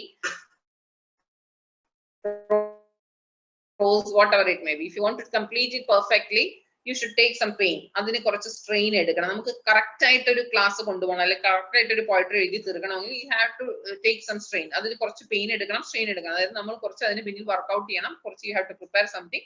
You have to analyze. എഴുതിയ poetry ഒന്ന് analyse ചെയ്യണം. അതിന്റെ വേർഡിങ്സും അതിന്റെ സെറ്റിങ്സും അതിന്റെ എന്താ പറയാ rhymes, words, second word last word ഒക്കെ കറക്റ്റ് ആയിട്ട് പറയുമ്പോൾ ഈണത്തിൽ വരുന്നുണ്ട്. ഇങ്ങനെ പല വിഷയങ്ങൾ അതിൽ നോക്കാനുണ്ട്. പിന്നെ വേറെ ആരെങ്കിലും എഴുതിയ സ്റ്റൈൽ ഇതിൽ തോന്നുന്നുണ്ടോ എന്ന് പ്രത്യേകം ശ്രദ്ധിക്കണം. കവിത എഴുതുമ്പോൾ വേറെ ആ കാലത്ത് ജീവിച്ചിരിക്കുന്ന മറ്റു റൈറ്റേഴ്സ് എഴുതുന്ന ഒരു സ്റ്റൈൽ, അല്ലെങ്കിൽ അവരെടുത്ത ഓൾറെഡി റിപ്പീറ്റഡ് ടോപ്പിക് ആണോ അവരെഴുതുന്ന സ്റ്റൈലിലേക്ക് തന്നെ വരുന്നത്, ഇങ്ങനെ പലതും ഫിൽട്ടർ ചെയ്തിട്ട് വേണം യു ഹാവ് ടു പബ്ലിഷ്. ഒരു റൈറ്റിങ്ങിനെ പബ്ലിഷ് ചെയ്യണമെങ്കിൽ. അപ്പൊ പെർഫെക്റ്റ് ആയിട്ടൊരു റൈറ്റർ എന്നുള്ളൊരു നെയിം കിട്ടുക എന്ന് പറഞ്ഞാൽ you should have taken some pain എടുത്തിട്ടുണ്ടാവും. കുറെ സ്ട്രെയിൻ എടുത്ത് അതിന്റെ പിന്നിൽ കുറെ വർക്ക്ഔട്ട് ചെയ്തിട്ടായിരിക്കണം അങ്ങനെ ഒരു പെയിൻ എടുത്തിട്ടുണ്ടാവും. അപ്പൊ ഇങ്ങനെ ഈ രണ്ട് ക്വാളിറ്റീസും അബാൻഡൻസ് ഉണ്ടായിരുന്നു, പേഷ്യൻസ്, അതിന് നല്ല ക്ഷമ വേണം. പെട്ടെന്ന് ഒരു കവിത എഴുതുക, അത് അങ്ങ് പെട്ടെന്ന്. ഇപ്പോൾ ഉള്ള കവിതകളൊക്കെ അങ്ങനെയല്ലേ, സംസാരിക്കുന്ന പോലെ തന്നെ എഴുതുക, അങ്ങനെ പബ്ലിഷ് ചെയ്യുക. അതാണ് ഇപ്പോൾ ഉള്ള കവിതകൾ. പഴയ കാലത്തെ കവിതകൾ മനസ്സിലാവില്ല. നമുക്ക് സ്കൂളിലൊക്കെ പഠിക്കുന്ന ചെറിയൊരു പോയട്രി പോലും നമുക്ക് തനിയെ വായിച്ചാൽ മനസ്സിലാവില്ല. എന്ത് വേണം, ഒരു ടീച്ചർ പഠിപ്പിച്ചാലേ നമുക്ക് മനസ്സിലാവണം. ആണോ അല്ലേ?